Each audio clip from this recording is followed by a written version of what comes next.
السلام عليكم ورحمة الله وبركاته.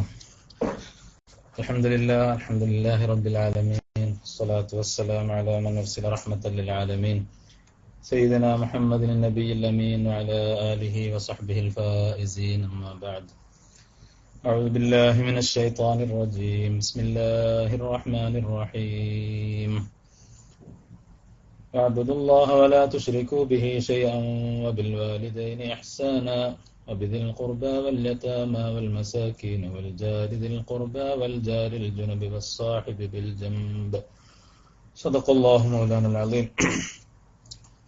ബഹുമാനതരങ്ങൾ നിറഞ്ഞ സദാത്യങ്ങളെ, അലമാക്കളെ, സുന്നത്ത് ജമാഅത്തിന്റെ കർമ്മധീരരായ പ്രവർത്തകരെ, ശ്രോതാക്കളെ, സഹോദരി സഹോദരന്മാരെ, അൽഹംദുലില്ലാഹ് ഒരിക്കൽ കൂടി ബുശ്റാക്കുമുൽ യൗം എന്ന ഈ മഹത്തായ ഇൽമിന്റെ വേദിയിൽ സംഗമിക്കാൻ നമുക്കൊക്കെ അല്ലാഹു തൗഫീഖ് ചെയ്തിരിക്കുകയാണ്. അല്ലാഹു സുബ്ഹാനഹു വ തആല നമ്മുടെ ഈ സംഗമത്തെ സ്വീകരിക്കുമാറാവട്ടെ.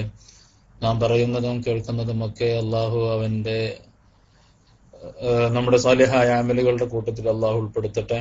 നമ്മയും നമ്മുടെ മാതാപിതാക്കളെയും നമ്മോട് ബന്ധപ്പെട്ടവരെയും അല്ലാഹു സ്വർഗലോകത്ത് മഹാന്മാരായ അമ്പിയാക്കളോടുകൂടെ ഔലിയാക്കളോടുകൂടെ ഒരുമിച്ച് കൂട്ടുമാറാകട്ടെ. പ്രിയപ്പെട്ടവരെ, എന്തോ സാങ്കേതിക തടസ്സം നേരിട്ടതുകൊണ്ടെന്ന് അറിയില്ല, ബൈലക്സ് പെട്ടെന്ന് കട്ടായി പോയി. വൈകിയതിൽ ക്ഷമ ചോദിക്കുകയാണ്. ഇൻഷാ അല്ലാഹ് ഇന്ന് നമുക്ക് ചർച്ച ചെയ്യാനുള്ള വിഷയം നമ്മുടെ അയൽക്കാർ എന്ന വളരെ ലളിതമായ വിഷയമാണ്. അയൽക്കാർ ഇല്ലാത്തവരായിട്ട് ആരും ഉണ്ടാവില്ല. അയൽക്കാരൻ എന്ന് പറയുന്നത് വളരെ ആപേക്ഷികമായി നമ്മളൊക്കെ മറ്റൊരാളുടെ അയൽക്കാരനാണ്. നമുക്കൊരുപാട് അയൽക്കാരുണ്ട്. അയൽവാസിയോടുള്ള കടപ്പാട്, അയൽവാസിയോട് എങ്ങനെ പുലർത്തണം എന്നതിനെ കുറിച്ചൊക്കെ വളരെ വ്യക്തമായ കാഴ്ചപ്പാടുള്ള മതത്തിന്റെ അനുയായികളാണ് നമ്മളൊക്കെ. അള്ളാഹുവിന്റെ ദീൻ വളരെ വലിയ പ്രാധാന്യമാണ് അയൽവാസിക്ക് അല്ലെങ്കിൽ അയൽക്കാരനോടുള്ള കടപ്പാടിന് കൽപ്പിച്ചിട്ടുള്ളത്. അതുകൊണ്ട് തന്നെ നമ്മളൊക്കെ ഈ ലോകത്തിന്റെ ഭൗതികമായ പുരോഗതി നമ്മൾ ആസ്വദിക്കുന്നതോടൊപ്പം ബന്ധങ്ങളൊക്കെ ശിഥിലമായി കൊണ്ടിരിക്കുന്ന ദയനീയമായ കാഴ്ച നമ്മളൊക്കെ കണ്ടുകൊണ്ടിരിക്കുക. കുടുംബ ബന്ധങ്ങള് വിള്ളലുകൾ വീഴുന്നു, സൗഹൃദങ്ങളിൽ വിള്ളലുകൾ വീഴുന്നു, അയൽപ്പക്ക ബന്ധങ്ങളിൽ വിള്ളലുകൾ വീഴുന്നു. പരസ്പരം അറിയാനും പരിചയപ്പെടാനും അപരന്റെ അല്ലെങ്കിൽ സുഹൃത്തിന്റെ വേദനയും സങ്കടവും ഒക്കെ അറിയാനും അല്ലെങ്കിൽ അവന്റെ സന്തോഷത്തിൽ പങ്കാളികളാവാനും ഒന്നും സമയം കിട്ടാത്ത വിധം നമ്മളൊക്കെ തിരക്കുകളുടെ ലോകത്ത് തിരക്കിട്ട് ജീവിച്ചുകൊണ്ടിരിക്കുക. അപ്പൊ അതുകൊണ്ട് തന്നെ അയൽക്കാരനോടുള്ള ബന്ധം പല മറ്റു ബന്ധങ്ങളെ പോലെയും പോലെ തന്നെ അയൽക്കാരനോടുള്ള ബന്ധവും പലപ്പോഴും നമ്മളൊക്കെ വിസ്മരിക്കാറുണ്ട്. അപ്പൊ അതുകൊണ്ട് ഇൻഷാ അല്ലാഹ് ആ വിഷയം നമ്മുടെയൊക്കെ ഓർമ്മയിലുള്ളത് തന്നെയാണ്. എന്നാലും അതിനെ ഒന്ന് പൊടി തട്ടി എടുക്കുക എന്നതാണ് ഇന്നത്തെ ക്ലാസ് കൊണ്ട് ഉദ്ദേശിക്കുന്നത്. അല്ലാഹു സുബ്ഹാനഹു വ തആല നമ്മുടെ അയൽപ്പക്കങ്ങളെയൊക്കെ നമ്മൾ ഇഷ്ടപ്പെട്ട, അള്ളാഹുവിന്റെ ദീൻ ഇഷ്ടപ്പെടുന്ന, അള്ളാഹുവിന്റെ ദീനെ വളർത്താൻ ഉപയോഗിക്കുന്ന അയൽപ്പക്കങ്ങളാക്കി മാറ്റട്ടെ. സമാധാനവും ശാന്തിയും വിശ്വാസ്യതയും പരസ്പരം ബഹുമാനവും ഒക്കെ നിലനിൽക്കുന്ന അയൽപ്പക്കങ്ങളായി നമ്മുടെ അയൽപ്പക്കങ്ങളൊക്കെ മാറട്ടെ എന്ന് ആത്മാർത്ഥമായി ദുആ ചെയ്തുകൊണ്ട് നമുക്ക് വിഷയത്തിലേക്ക് കടക്കാം. അള്ളാഹു വിശുദ്ധ ഖുർആനിൽ പറയുന്നു, വഅബ്ദുല്ലാഹ വലാ തുശ്രികൂ ബിഹി ശൈഅൻ വബിൽ വാലിദൈനി ഇഹ്സാനാ. നിങ്ങൾ അള്ളാഹുവിനെ ആരാധിക്കുക, അള്ളാഹുവിനോട് ഒന്നിനെയും പങ്കു ചേർക്കരുത്. മാതാപിതാക്കൾക്ക് നിങ്ങൾ ഗുണം ചെയ്യണം, അവരോട് നന്മയോടുകൂടെ വർത്തിക്കണം. വബിദിൽ ഖുർബ വൽ യതാമ വൽ മസാകീൻ. അതുപോലെ ബന്ധുക്കളോടും അനാഥകളോടും നിർധനരോടും ഒക്കെ നിങ്ങൾ വളരെ ഇഹ്സാനോടുകൂടി നന്മയോടുകൂടെ മാത്രമേ വർത്തിക്കാവൂ എന്ന് അല്ലാഹു പെരുമാറ്റത്തിന്റെ ഒരുപാട് പുതിയ മേഖലകളെ ചേർത്ത് പറയുന്ന ഒരു ആയത്താണ് നമ്മളിവിടെ പറയുന്നത്. അതിൽ പറയുന്ന മറ്റൊന്നാണ് വൽ ജാരി ദിൽ ഖുർബ വൽ ജാരിൽ ജുനുബി. തന്റെ തൊട്ട അടുത്ത അയൽവാസിയും ബന്ധുവായ അയൽവാസിയോടും ഒക്കെ നീ നന്നായി പെരുമാറുക എന്ന് മര്യാദ പഠിപ്പിക്കുന്ന കൂട്ടത്തില് അള്ളാഹുവിന്റെ ദീൻ ശുദ്ധ ഖുർആൻ നമ്മെ പഠിപ്പിക്കുന്നുണ്ട്. ഈ ആയത്തിന്റെ അർത്ഥതലങ്ങളിലേക്ക് ഇറങ്ങിച്ചെല്ലുക, നമ്മുടെ സമകാലിക പരിസരങ്ങളിലേക്കൊക്കെ ചിന്തിച്ചുകൊണ്ട് ഈ അർത്ഥം മനസ്സിലാക്കുക എന്നതാണ് ഇന്നത്തെ ക്ലാസ് കൊണ്ട് ഉദ്ദേശിക്കുന്നത്. അല്ലാഹു സുബ്ഹാനഹു വ തആല നമ്മുടെയൊക്കെ ഇൽമിൽ ബർക്കത്ത് ചെയ്യുമാറാകട്ടെ. ഇവിടെ ജാറ്, അയൽവാസി എന്ന് പറയുന്നത് ഒരു ഡെഫിനിഷന്റെ ആവശ്യമില്ലാത്തതാണ്. നമുക്കൊക്കെ അറിയാം ആരാണ് അയൽക്കാരൻ. നമ്മുടെ ചുറ്റും താമസിക്കുന്ന, നമ്മുടെ വീടിനോട് ചേർന്ന് നിൽക്കുന്ന ആളുകൾ അല്ലെങ്കിൽ ആ വീടുകൾ, അതൊക്കെയാണ് നമ്മുടെ അയൽവാസികൾ, അയൽപ്പക്കം എന്നതുകൊണ്ട് നമ്മൾ ഉദ്ദേശിക്കുന്നത്. വിശുദ്ധ ഖുർആനിൽ രണ്ടായി പറയുന്നു, വൽ ജാരിദിൽ ഖുർബ വൽ ജാരിൽ ജുനുബി. ബന്ധുവായ അയൽവാസിയും ബന്ധുവല്ലാത്ത അയൽവാസിയും രണ്ടും പ്രത്യേകം തന്നെ എടുത്തു പറയുന്നുണ്ട് ആയത്തില്. അതിന്റെ പ്രാധാന്യം വ്യക്തമാവുന്ന ഒരുപാട് ഹദീസുകളും മഹാനായ റസൂലുള്ളാഹി സ്വല്ലല്ലാഹു അലൈഹി വസല്ലമ തങ്ങളിൽ നിന്ന് നമുക്ക് ലഭിച്ചിട്ടുണ്ട്. അപ്പോ ആരാണ് അയൽവാസി? അയൽവാസിയോടുള്ള കടപ്പാട് എന്താണ്? കടപ്പാടിന്റെ ഘട്ടങ്ങൾ ഏതൊക്കെയാണ്? ഏതെല്ലാം രീതിയിൽ നമുക്ക് ആ ബന്ധങ്ങളെ നിലനിർത്താൻ പറ്റും? നമ്മുടെയൊക്കെ അയൽവാസികളോട് നമുക്കുള്ള ഉത്തരവാദിത്തം എന്താണ്? കടപ്പാടുകൾ എന്താണ്? ഇതൊക്കെ ഹദീസുകളുടെയൊക്കെ വെളിച്ചത്തിൽ, വിശുദ്ധ ഖുർആന്റെ വെളിച്ചത്തിൽ ചർച്ച ചെയ്യാം. അല്ലാഹു സുബ്ഹാനഹു വ തആല സ്വീകരിക്കട്ടെ. മഹാനായ ഇബ്നു ഹജർ റഹ്മഹുല്ലാ പറയാണ്, ജാറ് എന്ന വാക്ക് മുസ്ലിമിനും കാഫിറിനും അതുപോലെ അള്ളാഹുവിനെ അനുസരിക്കുന്നവനും ഫാസിഖിനും സുഹൃത്തായവനും ശത്രുവായവനും പരിചയമുള്ളവനും ഇല്ലാത്തവനും ഒക്കെ പറയാവുന്ന ഒരു വാക്കാണ് അയൽവാസി. അതുപോലെ ഉപദ്രവം ചെയ്യുന്നവനാവട്ടെ, ഉപകാരം ചെയ്യുന്നവനാവട്ടെ, നമ്മളോട് ചേർന്ന് നിൽക്കുന്നവനാവട്ടെ, അതോ അകലം പാലിക്കുന്നവനാവട്ടെ, തൊട്ടടുത്ത വീട്ടുകാരനാവട്ടെ, കുറച്ച് അകലത്തിലുള്ള വീട്ടുകാരനാവട്ടെ, ഇങ്ങനെയൊക്കെ ഏതൊക്കെ വിധത്തിലുള്ള മനുഷ്യർ നമ്മുടെ ചുറ്റുപാടുമുണ്ടോ അവരെ കുറിച്ചൊക്കെ അയൽവാസി എന്ന് പറയും എന്ന് മഹാനായ ഇബ്നു ഹജർ റഹിമഹുല്ലാ അതിന്റെ നിർവചനത്തിൽ പറയാൻ. മഹദിയായ ആയിഷ റളിയല്ലാഹു തആല അൻഹ ഒരിക്കൽ നബി സല്ലല്ലാഹു അലൈഹി വസല്ലമ തങ്ങളോട് ചോദിച്ചു, നബിയെ, എനിക്ക് 2 അയൽവാസികളുണ്ട്, ഇവരിൽ ആരോടാണ് എനിക്ക് ഏറ്റവും കൂടുതൽ കടപ്പാട്? അല്ലെങ്കിൽ ഞാൻ ആർക്കാണ് ആദ്യം ഹദിയ കൊടുക്കേണ്ടത്? ഞാൻ വല്ലതും കൊടുക്കുകയാണെങ്കിൽ ആരെയാണ് ഞാൻ മുന്തിക്കേണ്ടത് എന്ന് ചോദിച്ചപ്പോ നബി സല്ലല്ലാഹു അലൈഹി വസല്ലമ തങ്ങൾ പറഞ്ഞു, ഇല അഖ്റബിഹിമാ മിൻകി ബാബൻ. ഇവരിൽ ആരുടെ വാതിലാണോ നിന്നോട് അടുത്തത് അവർക്ക് നീ ആദ്യം കൊടുക്കുക. നിങ്ങളുടെ വീടിനോട് വാതിൽ കൊണ്ട് ആരാണോ അടുത്തത്, എൻട്രൻസ് കൊണ്ട് ആരാണോ അടുത്തത്, അവരോടാണ് കൂടുതൽ കടപ്പാട്. അത് കഴിഞ്ഞ് തൊട്ടടുത്ത് അങ്ങനെ ഗേറ്റ് നോക്കിയിട്ടാണ്, അല്ലെങ്കിൽ വീട്ടിന്റെ പ്രവേശനം കവാടം നോക്കിയിട്ടാണ് അയൽവാസിയുടെ ദൂരങ്ങൾ നിശ്ചയിക്കുന്നത് എന്ന് റസൂലുള്ളാഹി സ്വല്ലല്ലാഹു അലൈഹി വസല്ലമ തങ്ങൾ ആയിഷ ബീവിക്ക് പറഞ്ഞു കൊടുക്കുക. മഹാന്മാരായ സഹാബത്തിന്റെയും അതുപോലെ റസൂലുള്ളാഹി സ്വല്ലല്ലാഹു അലൈഹി വസല്ലമ തങ്ങളുടെയും മറ്റു പണ്ഡിതന്മാരുടെയും ഒക്കെ വാക്കുകൾ എടുത്ത് പരിശോധിച്ചാൽ അയൽവാസികൾ 3 വിധമുണ്ട് നമുക്ക് മനസ്സിലാക്കാൻ പറ്റും. 3 അവകാശങ്ങളുള്ള ഒരു അയൽവാസി, അതൊരു വിഭാഗം. 3 അവകാശങ്ങളുള്ള അല്ലെങ്കിൽ 3 വിധത്തിലുള്ള കടപ്പാടുകൾ നാം പുലർത്തേണ്ട അയൽവാസിയുണ്ട്. അതാരാണ്? അത് നമ്മുടെ മുസ്ലിമായ ബന്ധുവായ അയൽവാസിയാണ്. മുസ്ലിമായ ബന്ധുവായ അയൽവാസി, നമ്മുടെ ജ്യേഷ്ഠൻ, നമ്മുടെ പെങ്ങള്, അല്ലെങ്കിൽ നമ്മുടെ മറ്റു ബന്ധുക്കൾ ഒക്കെ നമ്മുടെ തൊട്ടടുത്ത് തന്നെ താമസിക്കുന്നുണ്ടാവും. അവര് മുസ്ലിം എന്ന ബന്ധമുണ്ട്. അതേപോലെ തന്നെ അവന് ബന്ധു അല്ലെങ്കിൽ കുടുംബക്കാരൻ, രക്തബന്ധം, അങ്ങനെ ഏത് നിലത്തിലുള്ള വിവാഹബന്ധമാവട്ടെ, ഏത് നിലത്തും ബന്ധമുണ്ടാവുക.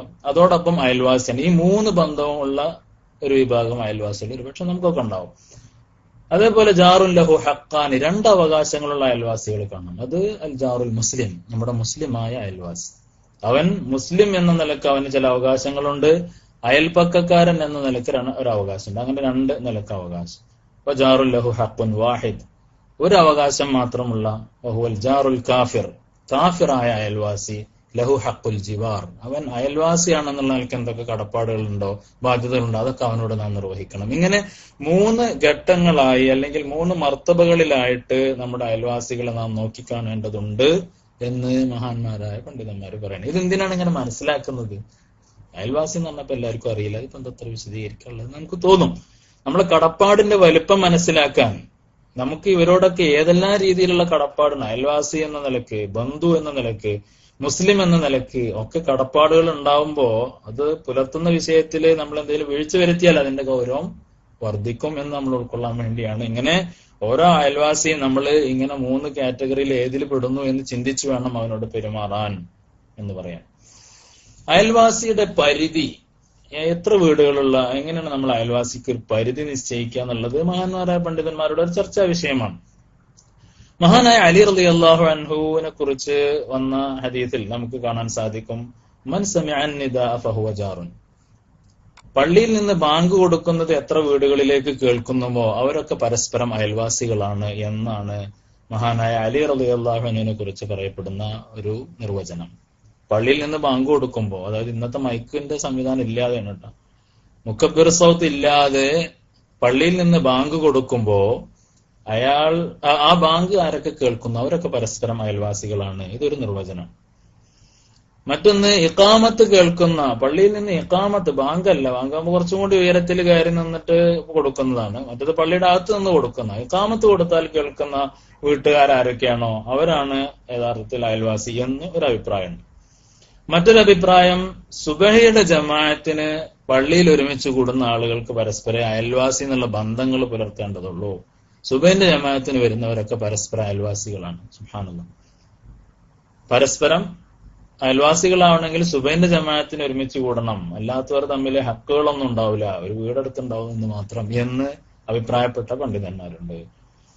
മറ്റൊന്ന്, ഒരു നാടിന്റെ പേരിൽ അറിയപ്പെടുന്ന ആളുകളൊക്കെ അയൽവാസികളാണ്.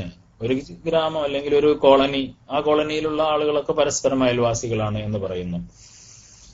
മറ്റൊരു അഭിപ്രായം നമ്മളൊക്കെ പലപ്പോഴും കേൾക്കാറുള്ള, ഫിഖ്ഹിന്റെ കിതാബുകളിലൊക്കെ പലപ്പോഴും കാണാറുള്ള 40 വീടുകൾ, 4 ഭാഗത്തേക്കും 40 വീടുകളുടെ ഒരു പരിധി, നമ്മുടെ വീടിന്റെ 4 ഭാഗത്തേക്കും 40 വീടുകൾ നമ്മൾ കണക്കൂട്ടി, അതൊക്കെയാണ് നമ്മുടെ അയൽവാസികൾ എന്ന ഒരു അഭിപ്രായമുണ്ട്.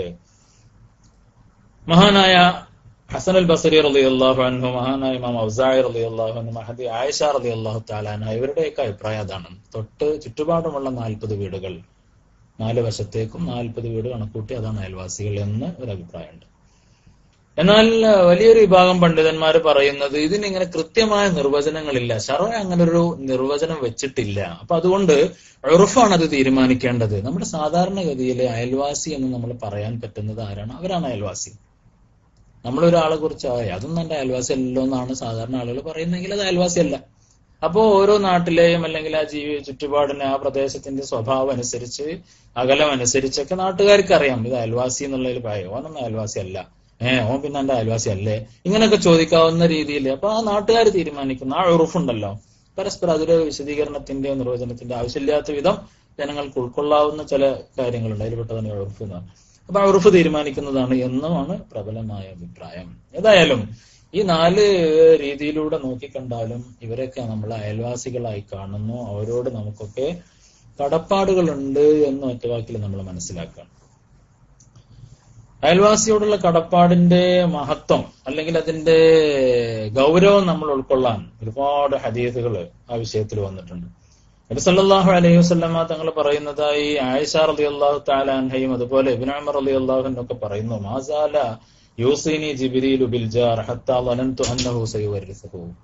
ജിബ്രീൽ അലൈഹിസ്സലാത്തു വസ്സലാം എന്നോട് അയൽവാസിയെ കുറിച്ച് വല്ലാതെ ഊന്നി പറഞ്ഞ് എനിക്ക് തോന്നാറുണ്ട്, ഈ അയൽവാസിക്ക് ഒരാൾ മരിച്ചു കഴിഞ്ഞാൽ, ഒരു അയൽവാസി മരിച്ചാൽ തൊട്ട വീട്ടുകാരന് അവന്റെ അനന്തരം ലഭിക്കുമോ എന്ന് പോലും എനിക്ക് തോന്നിപ്പോയി. മരിച്ചാൽ അവനും കൂടി അനന്തര സ്വത്തിൽ അവകാശമുണ്ട് എന്ന് തോന്നുമാർ മഹാനായ ജിബ്രീൽ അലൈഹിസ്സലാത്തു വസ്സലാം അയൽവാസിയുടെ കാര്യത്തിൽ എന്നോട് ഊന്നി പറയാറുണ്ടായിരുന്നു എന്ന് റസൂലുള്ളാഹി സല്ലല്ലാഹു അലൈഹി വസല്ലമ തങ്ങൾ പറയുന്നു. ഇർത്ത് കിട്ടാൻ, നമ്മൾ മരിച്ചാൽ നമ്മുടെ സ്വത്ത് അയൽവാസിക്ക് കൂടി കൊടുക്കേണ്ടി വരുമോ എന്ന് തോന്നുന്ന വിധത്തിൽ ജിബ്രീൽ അലൈഹിസ്സലാം ഊന്നി പറഞ്ഞിരുന്നു. അതാണ് കടപ്പാട്. ബന്ധം എന്ന് പറയുന്നത് മുറിച്ചു നീക്കാൻ പറ്റാത്ത ബന്ധമാണ് എന്നർത്ഥം.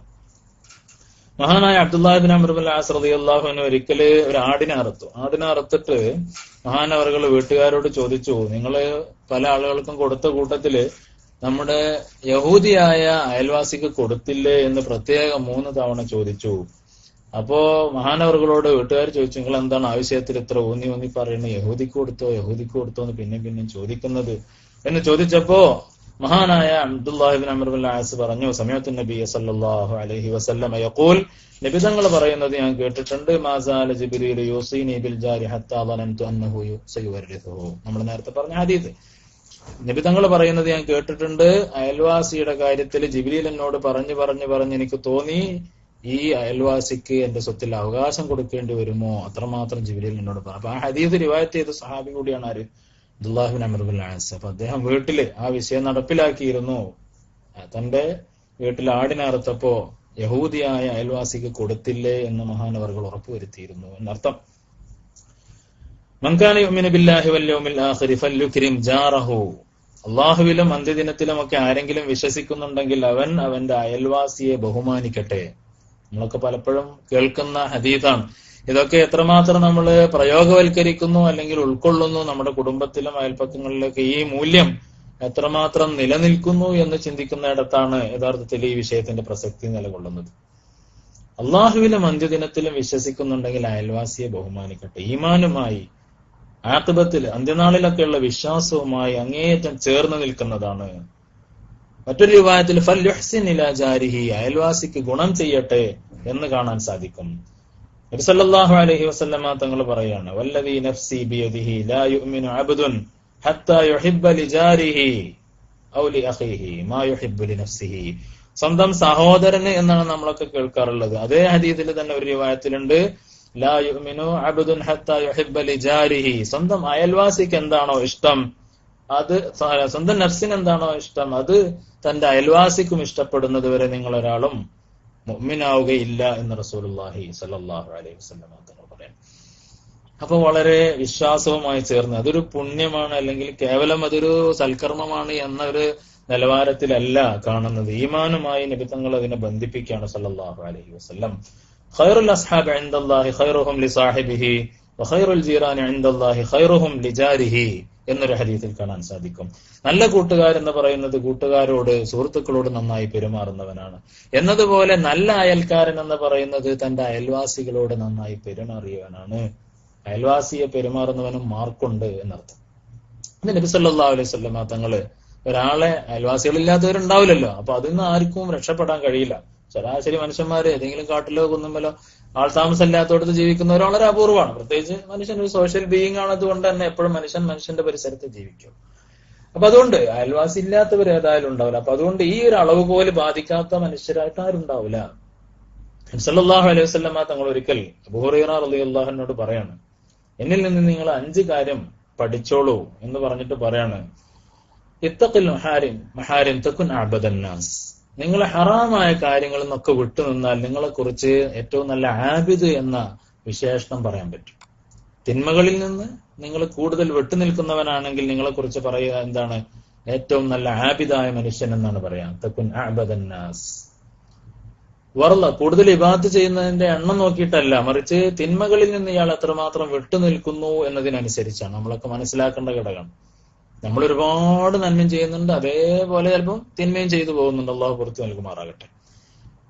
എത്ര നന്മ ചെയ്യുന്നു എന്നതിനനുസരിച്ചല്ല ഒരാളെ ആബിദാൻ തീരുമാനിക്കുന്നത്. പിന്നെ എന്താണ്? എത്ര തിന്മകളിൽ നിന്ന് അയാൾ വിട്ടുനിൽക്കുന്നു എന്നതിനെ നോക്കിയിട്ടാണ്.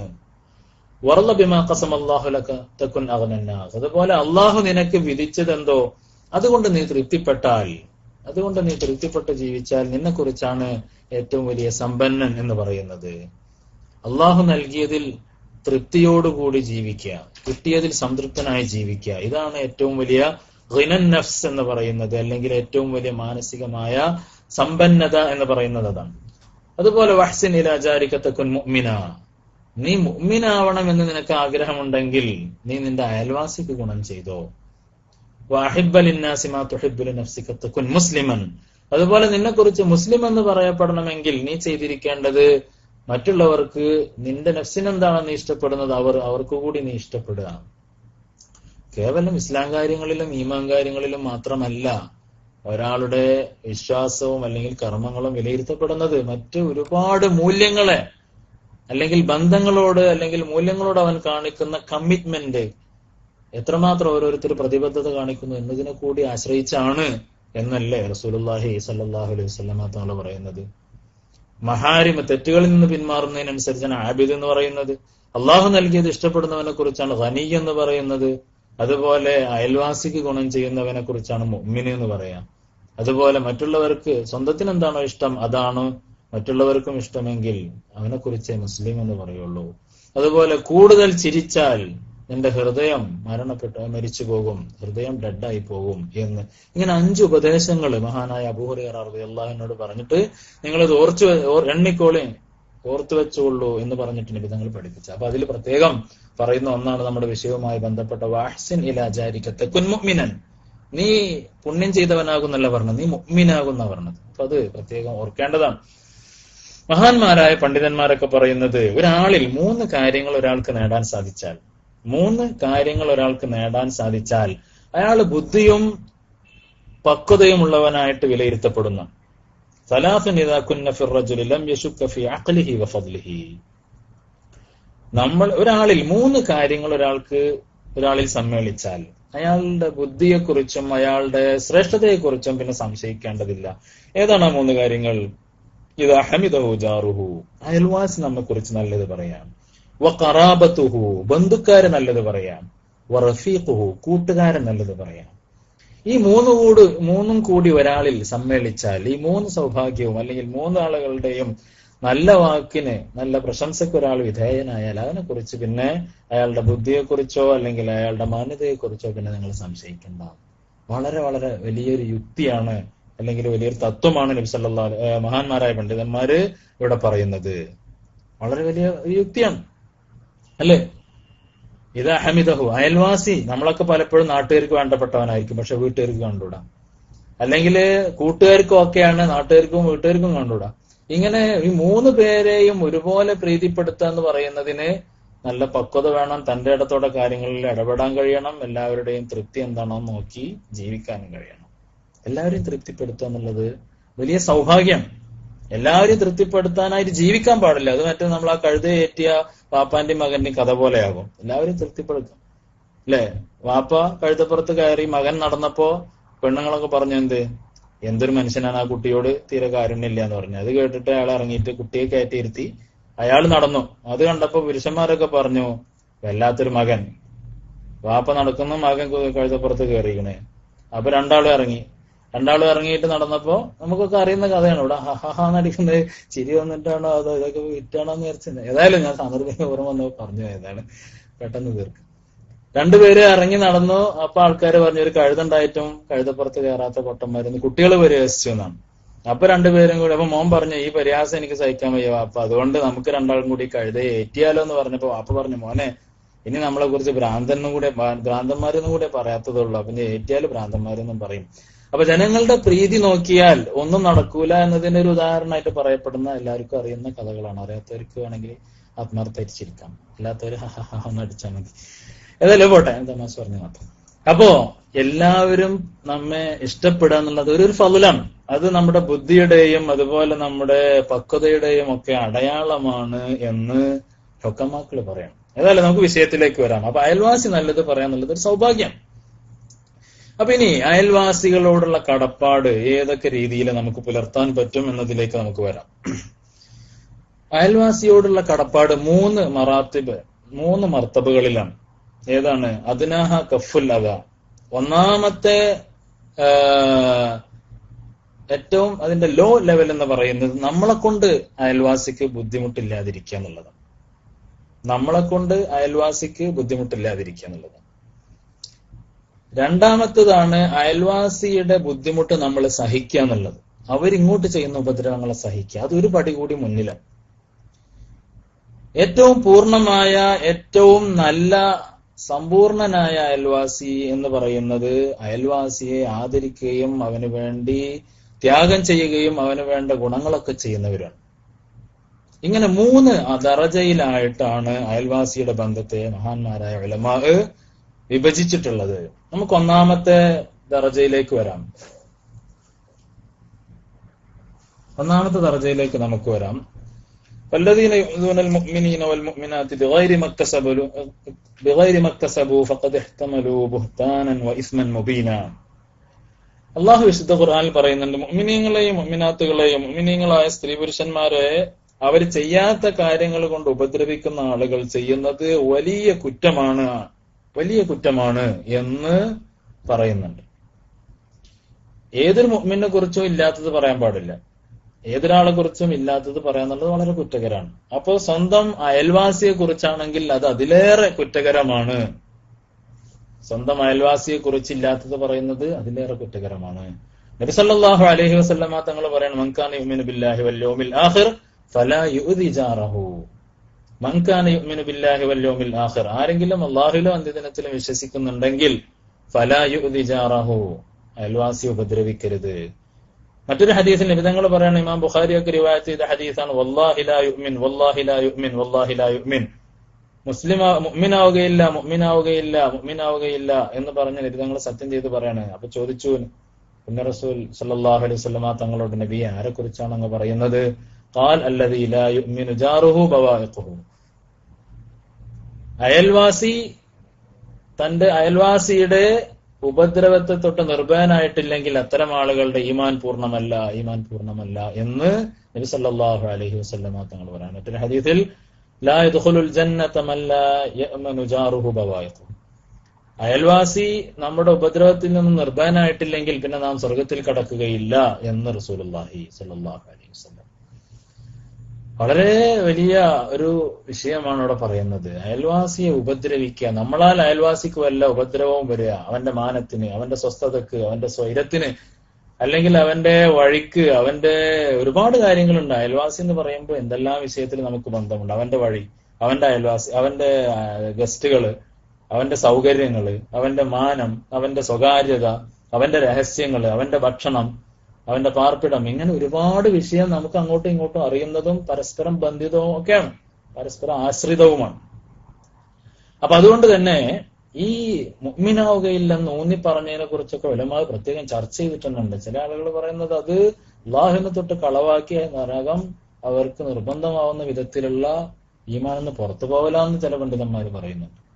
ചില പണ്ഡിതന്മാർ പറയും, നമ്മളൊക്കെ പറയാറുള്ളത് അവൻ ഈമാൻ കാമിലാവൂല. ചില പണ്ഡിതന്മാർ പറയുന്നത് ഈമാനിന് പ്രശ്നമൊന്നുമില്ല, അത് അള്ളാഹുവിന്റെ റസൂല് അതിന്റെ ഗൗരവം മനസ്സിലാക്കാൻ വേണ്ടി പറഞ്ഞതാണ്.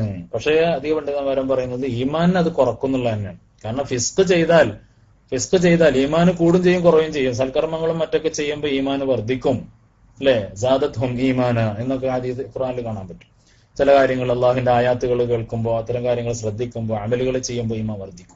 എന്നതുപോലെ തന്നെ ഫിസ്ക് ചെയ്യുമ്പോൾ, തമ്മാടിത്തത്തിലെ മറ്റ് വേണ്ടാത്ത കാര്യങ്ങൾ, അള്ളാഹു നിരോധിച്ച കാര്യങ്ങളൊക്കെ ഇടപെടുമ്പോ സ്വാഭാവികമായിട്ടും എന്ത് സംഭവിക്കും? നമ്മുടെ ഈമാൻ കുറയും. അപ്പൊ അതുകൊണ്ട് ഈമാൻ കുറഞ്ഞു പോകും, ഈമാൻ പൂർണ്ണമാവുകയില്ല എന്നാണ് അതുകൊണ്ട് ഉദ്ദേശം. ഏതായാലും അള്ളാഹുവിന്റെ റസൂല് പറയണം, അവ്വല അൽ ഖസ്മൈനി യൗമൽ ഖിയാമത്തി ജാറാനി. ഖിയാമത്ത് നാളിൽ ഏറ്റവും ആദ്യമായി അള്ളാഹു തീർപ്പ് കൽപ്പിക്കുന്ന രണ്ട് വാദിയും പ്രതിയും ആരാണ്? അയൽവാസികളായിരിക്കും എന്ന് വരെ നബി സല്ലല്ലാഹു അലൈഹി വസല്ലമ തങ്ങള് വിശുദ്ധ ഹദീസിലൂടെ നമ്മെ പഠിപ്പിക്കുന്നുണ്ട്. ഒരിക്കൽ റസൂലുള്ളാഹി സ്വല്ലല്ലാഹു അലൈഹി വസല്ലമ തങ്ങളുടെ അടുത്ത് ഒരു അയൽവാസി, ഒരാൾ വന്നിട്ട് പറഞ്ഞു, റസൂലെ, എന്റെ അയൽവാസിയെ കൊണ്ട് ഞാൻ ബുദ്ധിമുട്ടി എന്ന് പറഞ്ഞു. നബി സല്ലല്ലാഹു അലൈഹി വസല്ലമ തങ്ങൾ പറഞ്ഞു, ഇദ്ഹബ് ഫസ്ബിർ, നിങ്ങൾ പോയി ക്ഷമിക്കും, പ്രശ്നാക്കല്ലേ, ക്ഷമിക്കുന്നു പറഞ്ഞു. പക്ഷെ അയാൾ ക്ഷമിച്ചു, വീണ്ടും വരേണ്ടി വന്നു. അങ്ങനെ 3 തവണ നബി സല്ലല്ലാഹു അലൈഹി വസല്ലമ തങ്ങളുടെ അടുത്ത് വന്ന് ഈ പരാതി പറഞ്ഞപ്പോ നബി സല്ലല്ലാഹു അലൈഹി വസല്ലമ തങ്ങൾ പറഞ്ഞു, നിങ്ങളൊരു കാര്യം ചെയ്യും, നിങ്ങളുടെ വീട്ടിലത്തെ സാധനങ്ങളൊക്കെ എടുത്ത് വഴിയിലേക്ക് പുറത്തേക്ക് എടുത്തു വെക്കുന്നു പറഞ്ഞു. വീട്ടിലേക്ക് ഉള്ള സാധനങ്ങൾ, വീട്ടിലിരിക്കുന്ന സാധനങ്ങളൊക്കെ എടുത്തിട്ട് പുറത്തേക്ക് വെക്കാൻ പറഞ്ഞു. അങ്ങനെ അദ്ദേഹം നബി സല്ലല്ലാഹു അലൈഹി വസല്ലമ തങ്ങൾ പറഞ്ഞതുപോലെ വീട്ടിലെ സാധനങ്ങളൊക്കെ എടുത്ത് പുറത്തേക്ക് വെച്ചു. അപ്പൊ സ്വാഭാവികമായിട്ടും ആൾക്കാർ ചോദിക്കും, അല്ലെ, നിങ്ങൾ എന്താ നിങ്ങളെ സാധനമൊക്കെ പുറത്ത് വെച്ചിരിക്കണം, നിങ്ങൾ പോവാണോ, നിങ്ങൾ ഇവിടുന്ന് സ്ഥലം മാറുണ്ടോ എന്ന് ചോദിക്കും. എന്ന് പറഞ്ഞ പോലെ തന്നെ ജനങ്ങളൊക്കെ ചോദിച്ചു, എന്താ നിങ്ങൾ സാധനമൊക്കെ പുറത്ത് വെച്ചിരിക്കണം, എന്താ പോകാനുള്ള പുറപ്പാടുണ്ടോ? അപ്പൊ മൂപ്പര് പറഞ്ഞു, ഞാൻ നബിതങ്ങളോട് ഇങ്ങനെ ഒരു വിഷയം പറഞ്ഞപ്പോ നബിതങ്ങൾ എന്നോട് ഇങ്ങനെ പറഞ്ഞ് സാധനം പുറത്ത് വെക്കാൻ. അങ്ങനെ ഈ വിവരം ആരുടെ ചുവട്ടിലെത്തി. അപ്പൊ ഈ വിവരം അറിഞ്ഞപ്പോ ജനങ്ങളൊക്കെ പറഞ്ഞു, വല്ലാത്തൊരു മനുഷ്യങ്ങൾ എങ്ങനെ ബുദ്ധിമുട്ടിക്കുന്ന ആളാ അയാള് എന്നൊക്കെ ഈ ബുദ്ധിമുട്ടിക്കുന്ന ആളെ കുറിച്ച് ജനങ്ങളൊക്കെ പറയാൻ തുടങ്ങി. അങ്ങനെ ഈ വിവരം അയൽവാസിയുടെ സ്വാഭാവികമായിട്ടും തൊട്ടടുത്ത വീട്ടിൽ നടക്കുന്ന കാര്യം സ്വാഭാവികമായിട്ട് അയൽവാസി അറിയും. അങ്ങനെ ഇയാളുടെ ശ്രദ്ധയിൽ ഇത് വന്നു. ഇയാള് വീട്ടിലെ സാധനങ്ങളും ഒക്കെ പുറത്തിങ്ങനെ വെച്ചത് കണ്ട് ഇയാൾ പറഞ്ഞു. അങ്ങനെ ഈ വിവരം ഇയാളുടെ ചുവട്ടിലെത്തിയപ്പോ ഇയാൾ വന്നിട്ട് പറഞ്ഞു, നീ എന്റെ സാധനങ്ങളൊക്കെ എടുത്ത് വീട്ടിലേക്ക് തന്നെ തിരിച്ചു വെച്ചോ, ഞാൻ ഒരിക്കലും ഇനി നിന്നെ ഉപദ്രവിക്കുകയില്ല എന്ന് അദ്ദേഹം സത്യം ചെയ്ത് പറഞ്ഞു. അങ്ങനെ അദ്ദേഹം നല്ലവനായി. അപ്പൊ നബി സല്ലല്ലാഹു അലൈഹി വസല്ലം തങ്ങൾ ഒരു പരിഹാരം കാണിച്ചു കൊടുത്താണ്. എന്ത്? അയൽവാസി ഉപദ്രവിച്ചാൽ ഞാൻ ഇവിടുന്ന് സ്ഥലം മാറിപ്പോവാണെന്ന് തോന്നിപ്പിക്കുന്ന വിധത്തിൽ വീട്ടിലെ സാധനങ്ങളൊക്കെ എടുത്തിട്ട് പുറത്തേക്ക് ഇടുക. അത് എല്ലാവർക്കും വേണ്ടി ചെയ്യാൻ പറ്റിയ ഒരു ഇതായിട്ടല്ല പറഞ്ഞത്. ഈ സഹാബിയോട് പ്രത്യേകം പറഞ്ഞ ഒരു പരിഹാര മാർഗമാണത്. എല്ലാവരും ഇപ്പൊ അത് കണ്ടിട്ട് ചിലപ്പോ അങ്ങനെ ചെയ്തോളണമെന്നില്ല. അപ്പൊ ഈ സഹാബിയോട് പറഞ്ഞു, അത് റസൂലുള്ളാഹി സ്വല്ലല്ലാഹു അലൈഹി വസല്ലം തങ്ങൾ പ്രതീക്ഷിച്ച പോലെ തന്നെ അത് ഒരു മൗഇളത്തായി, ഒരു ഉപദേശം ചെയ്തതിന് തുല്യമായി. നബി സല്ലല്ലാഹു അലൈഹി വസല്ലം തങ്ങളെക്കൂടെ ഒരാൾ ചോദിച്ചു, ഒരാൾ എന്ന് പറഞ്ഞു, ഇന്ന ഒരു സ്ത്രീ നന്നായി നോമ്പ് നോൽക്കുന്നു, നിസ്കരിക്കുന്നു, പക്ഷേ നാവ് കൊണ്ട് അയൽവാസികളെ ബുദ്ധിമുട്ടിക്കാറുണ്ട് എന്ന് പറഞ്ഞപ്പോ നബി സല്ലല്ലാഹു അലൈഹി വസല്ലം തങ്ങൾ പറഞ്ഞു, ലാ ഖൈറ ഫീഹാ ഹിയ ഫിന്നാർ. അവൾ നിസ്കരിച്ചതുകൊണ്ടും നോമ്പോറ്റുകൊണ്ടും മറ്റു സൽക്കർമ്മങ്ങൾ ചെയ്തുകൊണ്ടൊന്നും ഒരു കാര്യവുമില്ല. ഹിയ ഫിന്നാർ, അവൾ നരകത്തിലാണ് എന്ന് റസൂലുള്ളാഹി സ്വല്ലല്ലാഹു അലൈഹി വസല്ലം. അപ്പൊ അയൽവാസിയെ ബുദ്ധിമുട്ടിക്കുന്നതിന് നബിതങ്ങള് വലിയ വലിയ ഗുരുതരമായ ഒരു പ്രശ്നമായിട്ടാണ് നബിതങ്ങൾ അതിനെ അവതരിപ്പിച്ചിട്ടുള്ളത്. പല രീതിയിൽ നമുക്ക് അയൽവാസിയെ ബുദ്ധിമുട്ടിക്കാൻ പറ്റുന്ന വെച്ചാല് നമ്മളറിയാതെ സംഭവിച്ചു പോകും നമ്മുടെ കയ്യിൽ. ഒന്ന്, അവരുടെ രഹസ്യങ്ങൾ ഇങ്ങനെ കാതോർക്കുക, കണ്ണോർക്കുക, അല്ലെ? എങ്ങനെ നമുക്ക് അയൽവാസിയെ നമ്മൾ നിരീക്ഷിക്കുക. അവിടുത്തെ സ്ത്രീകളെ നോക്കുക, കാണാൻ പാടില്ലാത്ത. അതേപോലെ അവരുടെ രഹസ്യങ്ങൾ ഇങ്ങനെ ചൂഴ്ന്നറിയുക. അവരുടെ വീടിന്റെ മറ്റു അവസ്ഥകളൊക്കെ ഇങ്ങനെ മറ്റുള്ളവരോട് ചോദിച്ചറിയാം. അയൽവാസിയാണ്, നേർക്ക് നേരെ ചോദിക്കാവുന്ന, വളഞ്ഞു ചോദിക്കാം ദുരുദ്ദേശത്തോടു കൂടി. അതേപോലെ അവരുടെ രഹസ്യങ്ങൾ അറിഞ്ഞാൽ അതിങ്ങനെ പാടി നടക്കുക, അത് പരത്തുക. ഇത് വളരെ നമ്മുടെ നാടുകളിലൊക്കെ പരന്ന ഒരു മുസീബത്താണ്. അയൽവാസിയെ കുറിച്ച് ഉള്ളതും ഇല്ലാത്തതും ഒക്കെ പറഞ്ഞു പരത്തുക. അങ്ങനെ ഓരോ രീതിയിൽ ഓരോ സ്ത്രീകൾക്ക് ഓരോരോ രീതിയിലുള്ള ശൈലിയിലൊക്കെ ഉപയോഗിച്ച് അറിയാത്ത രീതിയിൽ അതൊക്കെ പരത്താനുള്ള ഒരുപാട് ഡയലോഗുകൾ പറഞ്ഞാൽ പെട്ടെന്ന് മനസ്സിലാവും. അങ്ങനെ സ്ത്രീകളൊക്കെ നിങ്ങൾ കേട്ടില്ലേ, അറിഞ്ഞില്ലേ, ഞാൻ നിങ്ങൾ അറിഞ്ഞിട്ടുണ്ടാവും എന്നൊക്കെ വിചാരിച്ച് ആരും അറിഞ്ഞിട്ടുണ്ടല്ലോ, ആരും പറഞ്ഞിട്ടുണ്ടല്ലോ. ഈ സ്ത്രീ ആദ്യമായിട്ട് പറയിക്കാരം. അപ്പൊ അതിനൊരു മുഖദ്ദിമ അങ്ങനെ ആയിരിക്കും. നിങ്ങളൊന്നും അറിഞ്ഞില്ല, അത് ശരി, ഇപ്പൊ എല്ലാരും പറയുന്നുണ്ടല്ലോ, ആരും പറഞ്ഞിട്ടുണ്ടല്ലോ, ആരും അറിഞ്ഞിട്ടുണ്ടാവില്ല, ഇവൾക്കത് പറയണം.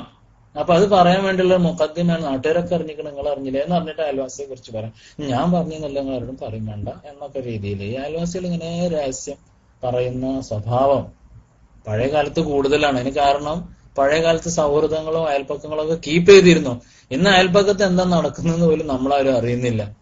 ചിലപ്പോ അവിടെ വാഹനങ്ങളും വീട്ടുകാരും ആൾക്കാരും ആളും ബഹളവും ഒക്കെ കാണുമ്പോഴാണ് അവിടെ എന്താ അറിയില്ല, ആങ്ങള വന്നിട്ടുണ്ടല്ലോ, ഉളപ്പിം വന്നിട്ടുണ്ടല്ലോ, 2 കാറും പോയല്ലോ.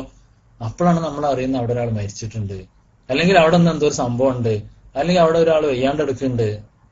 അവിടേക്ക് പോകുന്ന വാഹനങ്ങൾ കാണുമ്പോ അല്ലെങ്കിൽ ആള് കൂടുമ്പോഴേക്കാണ് കടക്കാറില്ല, അന്വേഷിക്കാറില്ല. അത്രമാത്രം അകൽച്ച നമ്മളൊക്കെ തമ്മിൽ വന്നിട്ടുണ്ട്. അത് വീടുകൾ തമ്മിലുണ്ട്, വ്യക്തികൾ തമ്മിലുണ്ട് ഒക്കെ. ഇപ്പൊ നമ്മൾ തന്നെ ഇപ്പൊ മൊബൈലില് ഒരു ലിഫ്റ്റിൽ നമ്മൾ 10 ആള് നിൽക്കുന്നുണ്ടെങ്കിൽ ഈ 10 ആളും ആരാണ് പരസ്പരം കയറിയതെന്ന് പോലും അറിയാനോ ഒന്നും നോക്കുന്നില്ല. എല്ലാവരും ലിഫ്റ്റിൽ കയറിയാല് ശരാശരി എല്ലാവരും മൊബൈൽ എടുക്കും, വെറുതെ അത് അങ്ങോട്ട് താഴോട്ടും മേലോട്ടും ഇങ്ങനെ കൈകൊണ്ട് ടച്ച് ചെയ്ത് ഇങ്ങനെ നിൽക്കും. അതൊരു എന്താ പറയുക, ഒരു അസുഖമായിട്ടുണ്ട്. കല്യാണ വീടുകളിൽ ചെന്നാല് പരസ്പരം സംസാരിച്ചിരിക്കുന്ന പഴയ കാലമൊക്കെ പോയി. എല്ലാവരും അല്പം എന്തെങ്കിലുമൊക്കെ അസ്സലാമു അലൈക്കും എപ്പോഴെത്തിന്ന് വെച്ച് പിന്നെ മൊബൈലിലാണ്. ഒരുവിധം ന്യൂ ജനറേഷനൊക്കെ അങ്ങനെയാണ്. അപ്പൊ അകലം, എല്ലാവരും സ്വകാര്യതയിലേക്ക് ഊളിയിട്ടാണ്. എന്നാ സൗഹൃദം ഉണ്ടാകും. എല്ലാവർക്കും ഗായിബായ ഹാദിരീങ്ങളായ ഒരുപാട് സുഹൃത്തുക്കളാണ്. കാണാനില്ല, ഒന്നുമില്ല, പക്ഷെ കയ്യിൽ നിറയെ സുഹൃത്തുക്കളാണ്. മൊബൈലിലെ കോണ്ടാക്ട് ലിസ്റ്റിലുണ്ട്. അതേപോലെ തന്നെ ഫേസ്ബുക്കിലാണ് പറയാനും വേണ്ട, വാട്സപ്പിൽ അതിലേറെ ഉണ്ട്. സുഹൃത്തുക്കളുടെ കൂട്ടായ്മയാണ്. എന്നാലോ ഇവനക്ക് സൗഹൃദത്തിന്റെ മാനദണ്ഡങ്ങളോ മര്യാദകളോ ഒരു കാര്യവും അറിയില്ല, അങ്ങനെ പരിഗണിക്കാൻ അറിയില്ല. ഒരാൾ ചോദിച്ചത് പറഞ്ഞത് ഇതൊന്നും ഓർമ്മ ഉണ്ടാവില്ല. ഒരു കുടുംബത്തിൽ ചെന്നാല് അവലിയാക്കളൊക്കെ മാതിരിയുള്ള അവസ്ഥയാണ്. അവിടെ എന്താണ്, അവിടെ അമ്മരത്ത് ആരായിരുന്നു, എന്തായിരുന്നു ഭക്ഷണം, ഓലെന്താ എന്നോട് പറഞ്ഞു കിട്ടിയ ഒരു വിവരം ഉണ്ടാവില്ല. പോയി ഇരുന്ന് ചടങ്ങിന് പോയി വന്നു. ഇതാണ് കല്യാണങ്ങളിലൊക്കെ പോലുള്ള പല അവസ്ഥയും. അപ്പൊ പറഞ്ഞു വരുന്നത്, നമ്മളുടെയൊക്കെ ബന്ധങ്ങൾ ഈ ഇനാക്റ്റീവായ അല്ലെങ്കിൽ പാസീവായ ബന്ധങ്ങൾക്ക് പ്രാധാന്യം കൊടുക്കും. ഒരാളെ ഫോൺ വിളിച്ചൊരു കാര്യം പറയുന്നതും മെയിൽ അയച്ച ഒരാളോട് ബന്ധപ്പെടുന്ന നമ്മുടെ മുന്നിൽ ഓപ്ഷനായി വെച്ചാൽ ഓഫീസിൽ നിന്ന് നമ്മൾ എന്ത് ചെയ്യും, മെയിൽ അയച്ചാൽ നമ്മൾ ബന്ധപ്പെടുക, മൂത്ത് നോക്കി അല്ലെങ്കിൽ സംസാരിച്ച കുറച്ചുകൂടി അതിന് ഒരു ഇന്റിമസി വരുന്നുണ്ട്. അപ്പോ ഇങ്ങനെ ഓരോ വിഷയങ്ങളിലും നമ്മളൊക്കെ അകൽച്ച ഉണ്ടാക്കിക്കൊണ്ടിരിക്കുകയാണ്. അല്ലെങ്കിൽ അകൽച്ച ഉണ്ടാവുന്നത് അറിയാതെ നമ്മൾ ഇങ്ങനെ അകൽച്ചയിൽ പുതിയ പുതിയ അകൽച്ചയുടെ ഓരോ ഉപകരണങ്ങളുടെ ഭാഗമായിക്കൊണ്ടിരിക്കുകയാണ്. ഏതായാലും അപ്പോ തൊട്ടു മുന്നിലുള്ള വീട്ടിൽ നടക്കുന്ന എന്തെന്ന് നമ്മൾ അറിയാറില്ല. അപ്പൊ ഞാൻ പറഞ്ഞു വന്നത് അയൽവാസി ഉപദ്രവിക്കുന്നതിന്റെ ചില രൂപങ്ങളാണ് പറഞ്ഞത്. അതുപോലെ അവരുടെ ഇടയിൽ തമ്മിൽ തെറ്റിക്കുക, ജ്യേഷ്ഠനും അനിയനും തമ്മിൽ ഒരു പ്രശ്നം ഉണ്ടല്ലോ, നമ്മളായിട്ട് തെറ്റിക്കുക ഏട്ടനും അനിയനും തമ്മിൽ, അവരുടെ രഹസ്യങ്ങൾ അവർ തമ്മിൽ പരസ്പരം കൈമാറാൻ. മൂത്താപ്പ എന്നോട് ഇവിടെ വന്നപ്പോ ഇങ്ങനെ പറഞ്ഞല്ലോ, നിങ്ങൾ അറിഞ്ഞില്ല, ഞാനൊന്നും അറിഞ്ഞില്ലല്ലോ, ഇങ്ങനെ എന്തെല്ലാം ഉണ്ട്. അതുപോലെ ഓരോരുത്തരെ ചെറുതായി കാണിക്കുക, വലുതായി കാണിക്കുക, അങ്ങനെ ഓല തമ്മിൽ. അതേപോലെ നമ്മുടെ വീട്ടില് വല്ല പരിപാടി നടക്കുമ്പോൾ ഓല വീട്ടിലുള്ള വഴി തടയുക. നമ്മുടെ വീട്ടില് ഒരു കല്യാണം, ആകെ ബഹളവും പേക്കൂത്ത് പല സ്ഥലങ്ങളിലും കാണാൻ പറ്റും. ഒരിടത്ത് കല്യാണം ഉണ്ടെങ്കിൽ ആ പരിസരത്ത് ആർക്കും ഒന്നും ഉറങ്ങാൻ പറ്റില്ല, അന്നാർക്കും വഴി നടക്കാൻ പറ്റില്ല, അവിടെ അന്ന് രോഗി ഉണ്ടായാലും പ്രശ്നമില്ല. ഇങ്ങനെയൊക്കെ തെമ്മാടിത്തങ്ങൾ കാട്ടിക്കൂട്ടുന്ന ചെറുപ്പക്കാരുടെ ഒരുപാട് കൂട്ടങ്ങൾ, അത് വേറെ, അതൊന്നും നിയന്ത്രിക്കാൻ ആളുകളില്ല. ഈ അയൽപ്പക്കം എന്ന് പറയുന്നത് നമ്മെ പരസ്പരം ബന്ധിപ്പിക്കുന്ന ഏറ്റവും ചെറിയ യൂണിറ്റാണ്. വ്യക്തികളെ തമ്മിൽ ബന്ധിപ്പിക്കുന്ന ഏറ്റവും ചെറിയ യൂണിറ്റാണ് കുടുംബം എന്നതുപോലെ ഒരു നാട്ടിലെ ആളുകളെ പരസ്പരം ബന്ധിപ്പിക്കുന്ന ഏറ്റവും ചെറിയ എന്നാൽ ഏറ്റവും പ്രധാനപ്പെട്ട യൂണിറ്റാണ് യഥാർത്ഥത്തിൽ അയൽപ്പക്കങ്ങൾ എന്ന് പറയുന്നത്. പരസ്പരം ബഹുമാനം, പരസ്പരം വിശ്വാസം, പരസ്പരം സഹകരണം, പരസ്പരം സംരക്ഷണം, ഇതൊക്കെ നിലനിൽക്കുന്നത് ഈ അയൽവാസികൾ തമ്മിലുള്ള ബന്ധത്തിന്റെ ഊഷ്മളതക്കനുസരിച്ചാണ്, ആ കെട്ടുറപ്പിനനുസരിച്ചാണ്, അതിന്റെ തീവ്രതക്കനുസരിച്ചാണ്. അപ്പൊ ഇതിലൊക്കെ വിള്ളലുകൾ വന്നുകൊണ്ടിരിക്കുകയാണ്. അപ്പോ ബുദ്ധിമുട്ടിക്കുന്നതിനൊരു ഉദാഹരണം പറഞ്ഞതാണ്. നമ്മുടെ കല്യാണത്തിന്റെ സമയത്ത് മറ്റൊക്കെ ബഹളം, ആ വീട്ടിലെ ആളുകൾ വന്നിട്ട് ബഹളം, അല്ലെങ്കിൽ മ്യൂസിക് കൊണ്ട് ബഹളം, ഇങ്ങനെ പല രീതിയിലും. അതുപോലെ നമ്മുടെ വീട്ടിലെ കച്ചറ അയൽവാസിയുടെ വീടിന്റെ അടുത്ത് കൊണ്ടിടുക. നമ്മുടെ വീട്ടിൽ നിന്നാണ് വൃത്തിയായി കിട്ടിയാൽ മതി, അത് അയൽവാസിക്ക് ബുദ്ധിമുട്ടായാലും കുഴപ്പമില്ല. അങ്ങനത്തെ ഒരുപാടുണ്ട്. പ്രത്യേകിച്ച് നമ്മുടെ കേരളീയരായ ആളുകൾക്ക് ഈ കച്ചറ കൊണ്ടിടാൻ പ്രത്യേക സംവിധാനങ്ങളില്ലാത്ത ആളുകളാണ്. അത് നമ്മളെ വീട്ടിൽ നിന്ന് മുറ്റം വൃത്തിയായാൽ മതി, തൊട്ടടുത്ത പറമ്പിലേക്കോ സൈഡിലേക്കോ മതിലിന്റെ അടുത്ത് അല്ലെങ്കിൽ വേലിക്കരികിൽ കൊണ്ടായിട്ടും തള്ളുന്ന ഒരു ശൈലി. അപ്പൊ ഇങ്ങനെ ഒരുപാട്. അതുപോലെ നമ്മുടെ വീട്ടിൽ കടിക്കുന്ന പട്ടിയെ വളർത്തുക, എന്നിട്ട് അവർക്ക് കുരച്ചിട്ട് ശല്യം, അല്ലെങ്കിൽ വേറെ ഏതെങ്കിലും രീതിയിലുള്ള ശല്യം, അല്ലെങ്കിൽ ബുദ്ധിമുട്ടുള്ള രീതിയിലുള്ള മറ്റു ജീവികളെ വളർത്തുക. ഇങ്ങനെ ഒരുപാട് രീതിയിൽ നമുക്ക്. അതുപോലെ പിന്നെ പറയാനില്ല, അവരുടെ സാധനങ്ങൾ കക്കുക. ഇപ്പൊ അടുത്ത് ഒരു സ്ത്രീയെ പിടിച്ചില്ലേ, വീട്ടിൽ നിന്ന് എല്ലാ ദിവസവും സാധനങ്ങൾ പൈസയും മുതലൊക്കെ അപ്രത്യക്ഷമാവുന്നു. ലാസ്റ്റ് വീട്ടുകാർ ഗത്യന്തരമില്ലാതെ ക്യാമറ വെച്ചപ്പോ ആരാണ് കുടുങ്ങിയത്? അയൽവാസിയായ സ്ത്രീയാണ് കുടുങ്ങിയത്. അയൽവാസിനിയായ സ്ത്രീ, അവളാണ് കുടുങ്ങിയത്. അപ്പൊ ഇങ്ങനെ വീട്ടിലെ സാധനങ്ങൾ മുഴുവൻ പിന്നെ മോഷ്ടിച്ചു കൊണ്ടുപോവുക. അപ്പൊ അതൊക്കെ ഏറ്റവും വലിയ ഉപദ്രവമാണ്. പരസ്പരം സംരക്ഷിക്കേണ്ട ആളുകൾ. അപ്പൊ നമ്മൾക്ക് വീട്ടില് ചിലപ്പോൾ പട്ടി വളർത്തേണ്ടി വരും, ആവശ്യത്തിന് സുരക്ഷയ്ക്കും വേണ്ട മറ്റൊക്കെ ആയിട്ട്. പക്ഷെ അതിനെങ്ങനെ അഴിച്ചിട്ടിട്ടും അതുപോലെ ഒരാവശ്യമില്ലാതെ വെറുതെ പെറ്റ്സ് എന്നുള്ള രീതിയിലല്ലല്ലോ പട്ടി ഒരു പെറ്റല്ല, അത് വളർത്തുമൃഗമല്ല ശരിക്കും. പക്ഷെ സംരക്ഷണമായിട്ട് ഗത്യന്തരമില്ലാത്ത സമയത്തൊക്കെ ചിലപ്പോൾ വളർത്തേണ്ടി വരും. പണ്ഡിതന്മാർ അതിനെ അനുവദിച്ചിട്ടുണ്ട്. അപ്പൊ ഏതിലാവട്ടെ, അപ്പൊ ആവശ്യമില്ലാത്ത രീതിയിൽ അതിനൊക്കെ ആവശ്യത്തിലധികം വളർത്തുക, ഇങ്ങനെയൊക്കെ പല രീതിയിലും ഉപദ്രവം നമ്മുടെ അയൽവാസികൾക്ക് വരും. അപ്പോ ഒരിക്കൽ നബി സല്ലല്ലാഹു അലൈഹി വസല്ലം തങ്ങളോട് ചോദിച്ചു, അയ്യു ദംബി അഅ്ലം, ഏറ്റവും വലിയ പാപം ഏതാണ് പ്രവാചകരെ സല്ലല്ലാഹു അലൈഹി വസല്ലം? നബി തങ്ങൾ പറഞ്ഞു, അന്ത ജഅല ലില്ലാഹി നിദ്ദൻ, അല്ലാഹുവിന് പങ്കുകാരെ ചേർക്കുക. വഹുവ ഖലഖക്, അല്ലാഹുവാണ് നിന്നെ സൃഷ്ടിച്ചത്, എന്നിട്ട് നീ വേറൊരാളെ കൂടി പങ്കുചേർക്ക്. പിന്നെ ഏതാണെന്ന് ചോദിച്ചപ്പോ അൻ തഖ്തുല വലദക മഖാഫത അൻ യതഅന മഅക്, അതുപോലെ നീ നിന്റെ മകനെ കൊല്ലുക അല്ലെങ്കിൽ മക്കളെ കൊല്ലുക. എന്ത്? നിന്റെ കൂടെ അവനും ഭക്ഷിക്കുമോ എന്ന് ഭയപ്പെട്ടുകൊണ്ട്. നിന്റെ ഭക്ഷണം അവനും കൂടി കൊടുക്കേണ്ടി വരും. അതാണല്ലോ ഇപ്പൊ അവസാനമായി പറഞ്ഞാൽ മക്കളെ സാമ്പത്തിക ബാധ്യത വരുമോ എന്ന് പേടിച്ചിട്ട് മക്കളെ ഭ്രൂണഹത്യ മറ്റൊക്കെ ആയിട്ട് നശിപ്പിക്കുന്ന ആളുകളും അല്ലെങ്കിൽ ജനിച്ചതിന് ശേഷം കൊല്ലുന്ന ആളുകളും ഒക്കെ ചിന്തിക്കുന്നത് എന്താണ്? എന്റെ കൂടെ ഉള്ള അല്ല ഇപ്പൊ കിട്ടുന്ന വരുമാനം തികയാതെ വരുമോ എന്ന്. അതിന്റെ അർത്ഥം എന്താണ്? എന്റെ കൂടെ ഭക്ഷിക്കേണ്ടി വരുമോ എന്നല്ലേ. ലാതഖ്തുലൗലാദകും ഖശ്യത ഇംലാഖ്, നായ വളർത്തു മൃഗമല്ലേ എന്ന് വെച്ചാൽ ഇസ്ലാമികമായി അല്ല, അതൊരു എന്തിനും വളർത്താലോ. അപ്പൊ പോട്ടെ.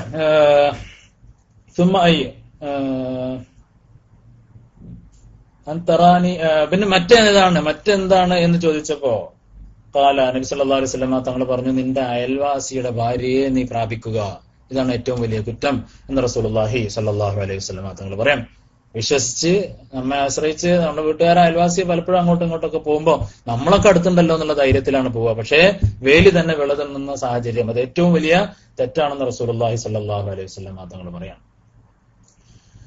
ഒരു മനുഷ്യന്റെ സൗഭാഗ്യങ്ങൾ എണ്ണുന്ന കൂട്ടത്തിൽ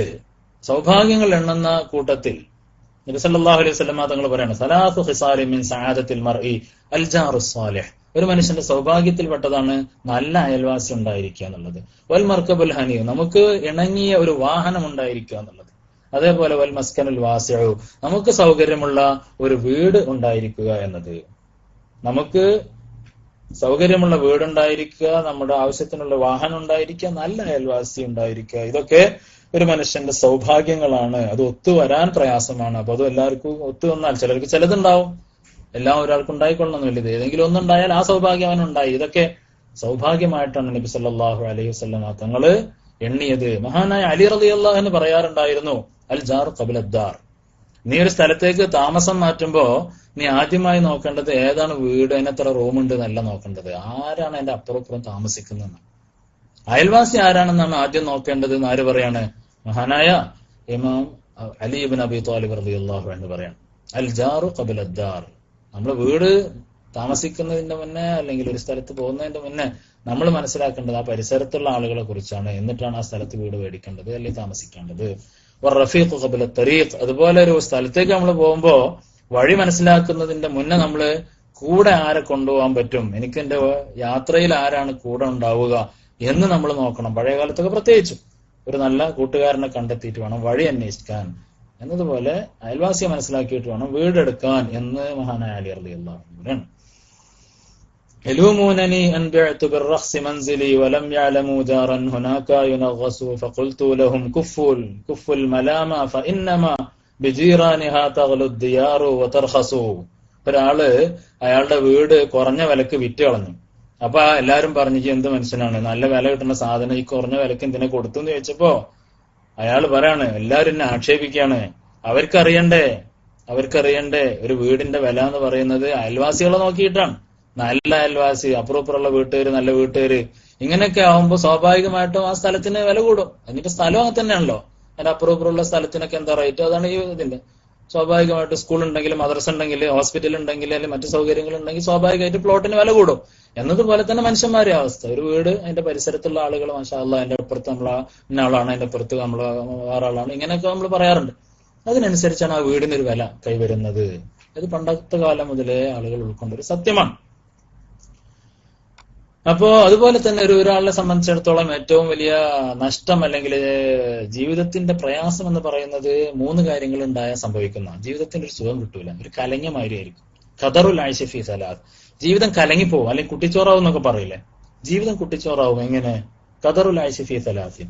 ഒന്ന് അൽ ജാറുസു, മോശപ്പെട്ട അയൽവാസി ഉണ്ടായാലും ജീവിതം നമുക്കൊന്നും വിശ്വസിക്കാൻ വയ്യ, ഒരു സ്ഥലത്ത് പോകാൻ വയ്യ, ഒരു രഹസ്യമായ ഒരു കാര്യം നടത്താൻ വയ്യ, ആരാ വരുന്ന ആരാ പോണ് ഇതൊക്കെ നോക്കലും അതിന്റെ കുറ്റവും കുറവും, അല്ലെങ്കിൽ അതിങ്ങനെ നാട്ടിലെത്തിക്കുക, അങ്ങാടിയിലെത്തിക്കുക, ഇങ്ങനെ നമ്മുടെ രഹസ്യങ്ങൾക്കൊരു മറ നൽകേണ്ട അയൽവാസി നമ്മുടെ രഹസ്യം പരത്തുന്ന ആളായി മാറുക. അത് ഏറ്റവും വലിയൊരു ഒരു വല്ലാത്ത അവസ്ഥയാണ്.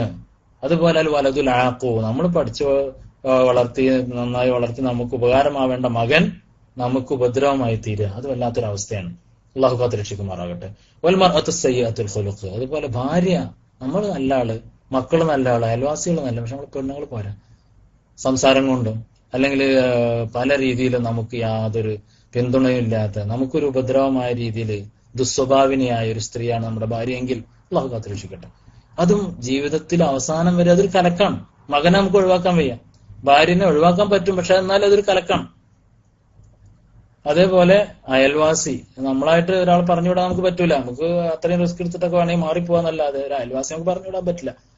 അപ്പോ ജീവിതം ഒരു സുഖം കിട്ടൂല ഈ 3 കാര്യങ്ങൾ ഉണ്ടായാൽ. മോശപ്പെട്ട അയൽവാസി, ഉപദ്രവിക്കുന്ന മകൻ, മോശം സ്വഭാവമുള്ള ഭാര്യ. അള്ളാഹു ഇതിൽ നിന്നൊക്കെ നമ്മെ കാത്തുരക്ഷിക്കട്ടെ. നമ്മുടെ മക്കൾ അള്ളാഹു സാലിഹീങ്ങളാക്കട്ടെ. ഭാര്യമാരുടെ സ്വഭാവം അള്ളാഹു നന്നാക്കട്ടെ. നമ്മുടെ അയൽപ്പക്കത്തൊക്കെ നമ്മെ വിശ്വസിക്കുന്ന, നമുക്ക് വിശ്വാസം നൽകുന്ന ആളുകളെ അള്ളാഹു നൽകട്ടെ. അപ്പോ ഇതാണ് ഒന്നാമത്തെ ഭാഗം. എന്താ നമ്മൾ പറഞ്ഞത്? അയൽവാസിയെ നാം ഉപദ്രവിക്കാതിരിക്കുക എന്നുള്ള ആ ഭാഗമാണ് നമ്മൾ ഇതേവരെ വിശദീകരിച്ചുകൊണ്ടിരുന്നത്. ഇനി രണ്ടാമത്തെ ഭാഗമാണ് ഏത്? അയൽവാസിയുടെ ഉപദ്രവം നമ്മൾ സഹിക്കുക. അതൊരു ദർജയും കൂടി മേലാണ്. നമ്മൾ ഉപദ്രവിക്കാൻ തീരെ പാടില്ല, പിന്നെ അവർ ചെയ്യുന്ന ഉപദ്രവം നമുക്ക് സഹിക്കാനും കഴിയാണ്. മഹാനായ അഹ്മദ് ബിൻ ഹംബൽ റളിയല്ലാഹു അൻഹു മഹാനവർകൾ പറയാണ്, അൽ ആഫിയത്തു അശ്റത്ത്. ആഫിയത്ത്, സ്വസ്ഥത എന്ന് പറയുന്നത് 10 കാര്യങ്ങളിലാണ്. ആ 10 കാര്യങ്ങൾ എന്താണ്? കുല്ലുഹാ ഫി തഗാഫുലി, അതെല്ലാം ഈ തഗാഫുലിലാണ്. കണ്ടില്ലെന്ന് നടിക്കുക, സാമ്പത്തിക പ്രയാസം കണ്ടില്ലെന്ന് നടിക്കുക, വിഷമങ്ങൾ കണ്ടില്ലെന്ന് നടിക്കുക, കുറവ് കണ്ടില്ലെന്ന് നടിക്കുക, അയൽവാസിയുടെ ഉപദ്രവം കണ്ടില്ലെന്ന് നടിക്കുക, നാവ് കൊണ്ടുള്ള ഉപദ്രവം കണ്ടില്ല.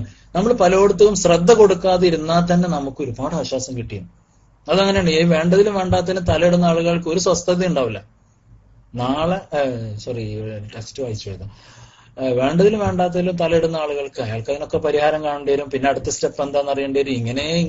ഇങ്ങനെ നമ്മുടെ മനസ്സ് മുഴുവൻ ആവശ്യമില്ലാത്തതിൽ കൊളത്തിട്ട് കഴിഞ്ഞാൽ ഒരു സ്വസ്ഥത ഉണ്ടാവില്ല. അപ്പൊ ഇമാം അഹ്മദ് ബിൻ ഹംബൽ റളിയല്ലാഹു എന്ന് പറയുന്നത് തഗാഫുൽ, അറിയാത്തവനെ പോലെ ഗാഫിലായിട്ട് നടിക്കുക. കണ്ടാലും കേട്ടാലും ഒക്കെ കണ്ടില്ലെന്ന് വെച്ചാൽ അത്രമാത്രം സ്വസ്ഥത നിനക്ക് കൈവരും. അതൊരു പൊതുവായ തത്വമാണ്. അപ്പൊ അത് നമ്മുടെ അയൽവാസിയോട് നമുക്ക് പുലർത്താവുന്നതാണ്. ചിലപ്പോ പലതും പറഞ്ഞെന്ന് വരും, അറിയാതെ ചെയ്തെന്ന് വരും, ഞാൻ അറിഞ്ഞും ചിലത് ചെയ്തെന്ന് വരും. കണ്ടില്ലെന്ന് വെക്കുക, വിട്ടുവീഴ്ച ചെയ്യാം, എങ്കിൽ നമുക്ക് മനസ്സമാധാനം കിട്ടും.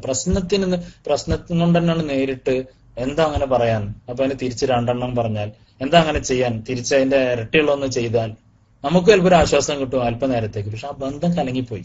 അതിനെ നമുക്ക് മാറ്റിയെടുക്കാൻ നമ്മുടെ ആരുമല്ലല്ലോ നമ്മുടെ അയൽവാസി. മക്കളെ നമുക്ക് പറഞ്ഞു കൊടുത്ത് നിർത്താം, ഭാര്യ പറഞ്ഞു കൊടുത്ത് നിർത്താം, ബന്ധുക്കാരെ പറഞ്ഞു കൊടുത്ത് നിർത്താം, ഒരു പരിധി.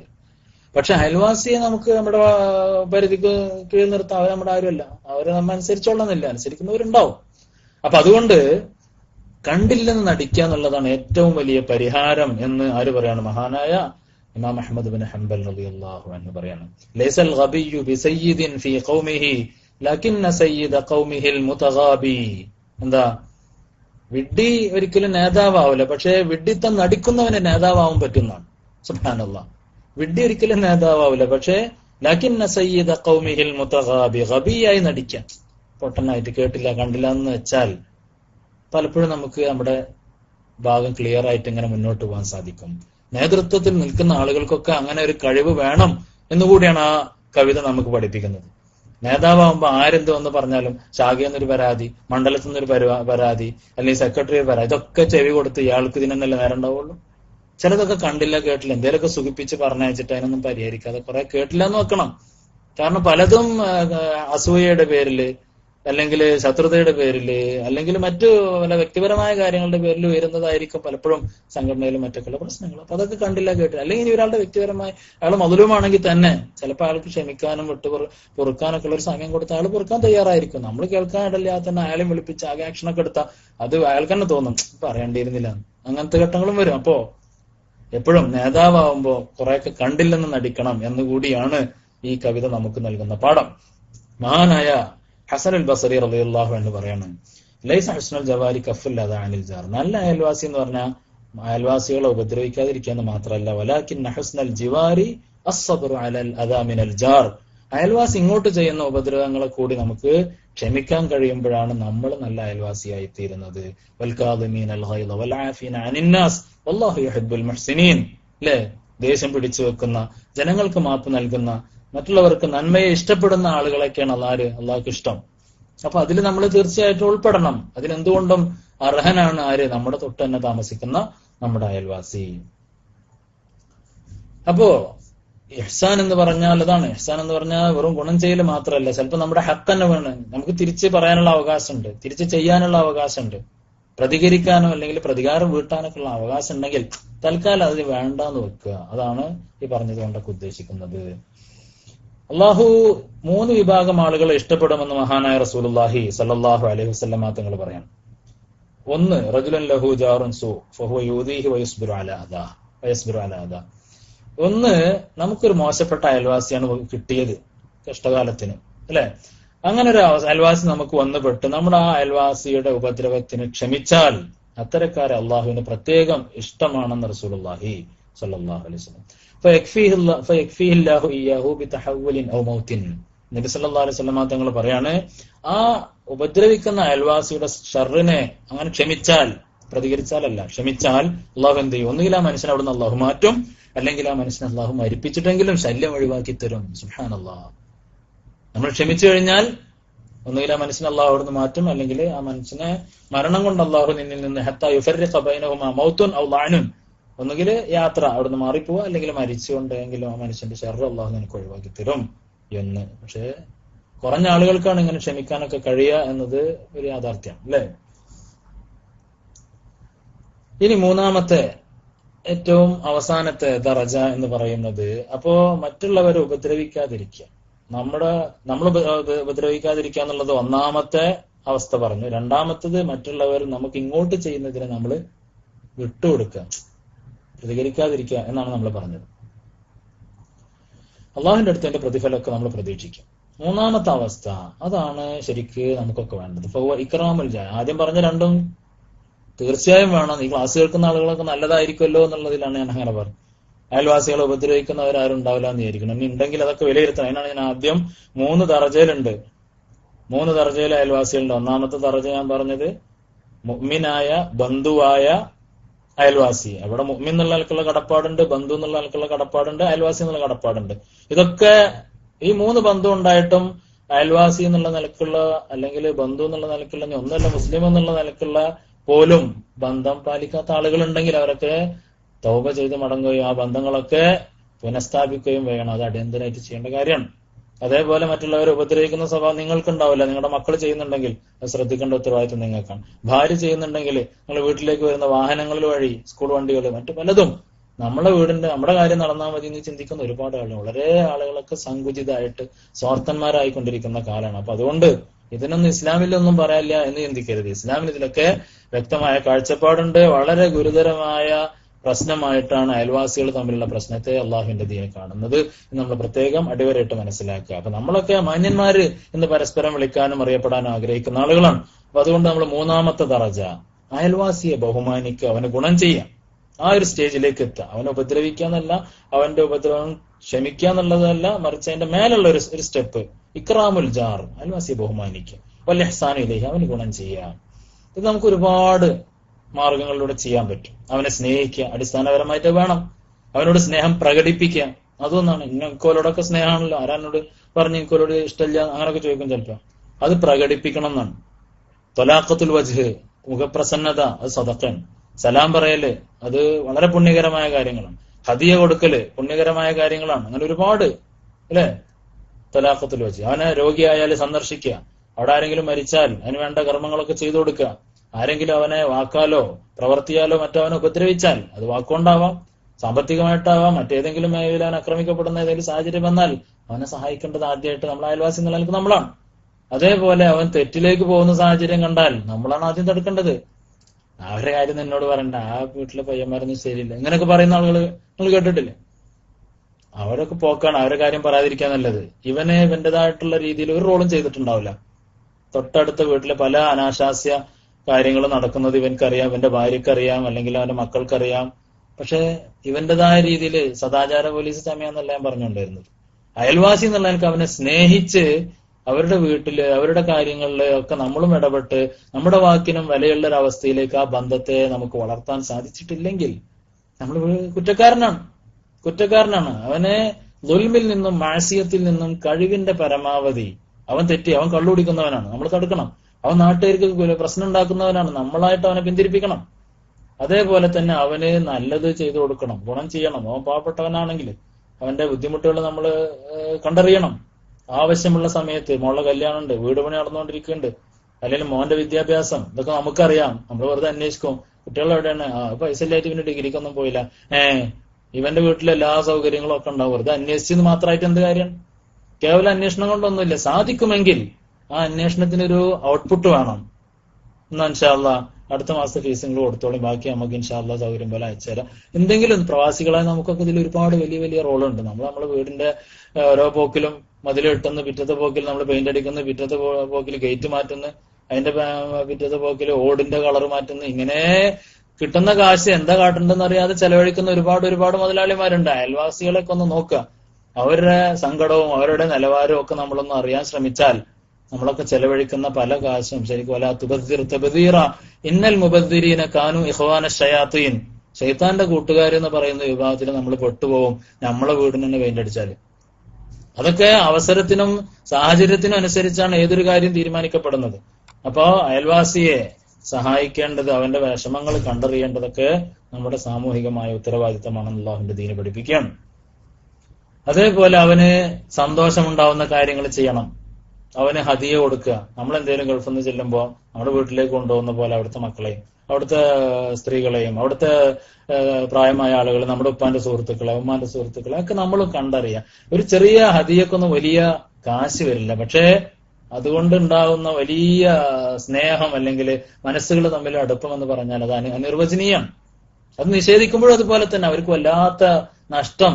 എന്നെ ആ കുട്ടി പരിഗണിച്ചിട്ടില്ല, ആ കുട്ടി 3 വട്ടമായി പോയി വരുന്നേ, ഇതേവരെ എനിക്കൊരു പേന പോലും തന്നില്ല, അല്ലെങ്കിൽ ഇന്ന കുട്ടി വന്നിട്ട് ഒന്ന് കൈ മുടക്കിയ, അല്ല എന്തെങ്കിലും ഒന്ന് ഒരു 5 രൂപ 10 രൂപ എന്തെങ്കിലും 5 10 എന്ന വാക്ക് ചിലപ്പം പറയില്ല, ഒന്ന് തന്നാ എനിക്ക് പൈസന്റെ ആവശ്യം ഉണ്ടായിട്ടില്ല, എന്നാലും ആ കുട്ടി എനിക്കൊന്നും.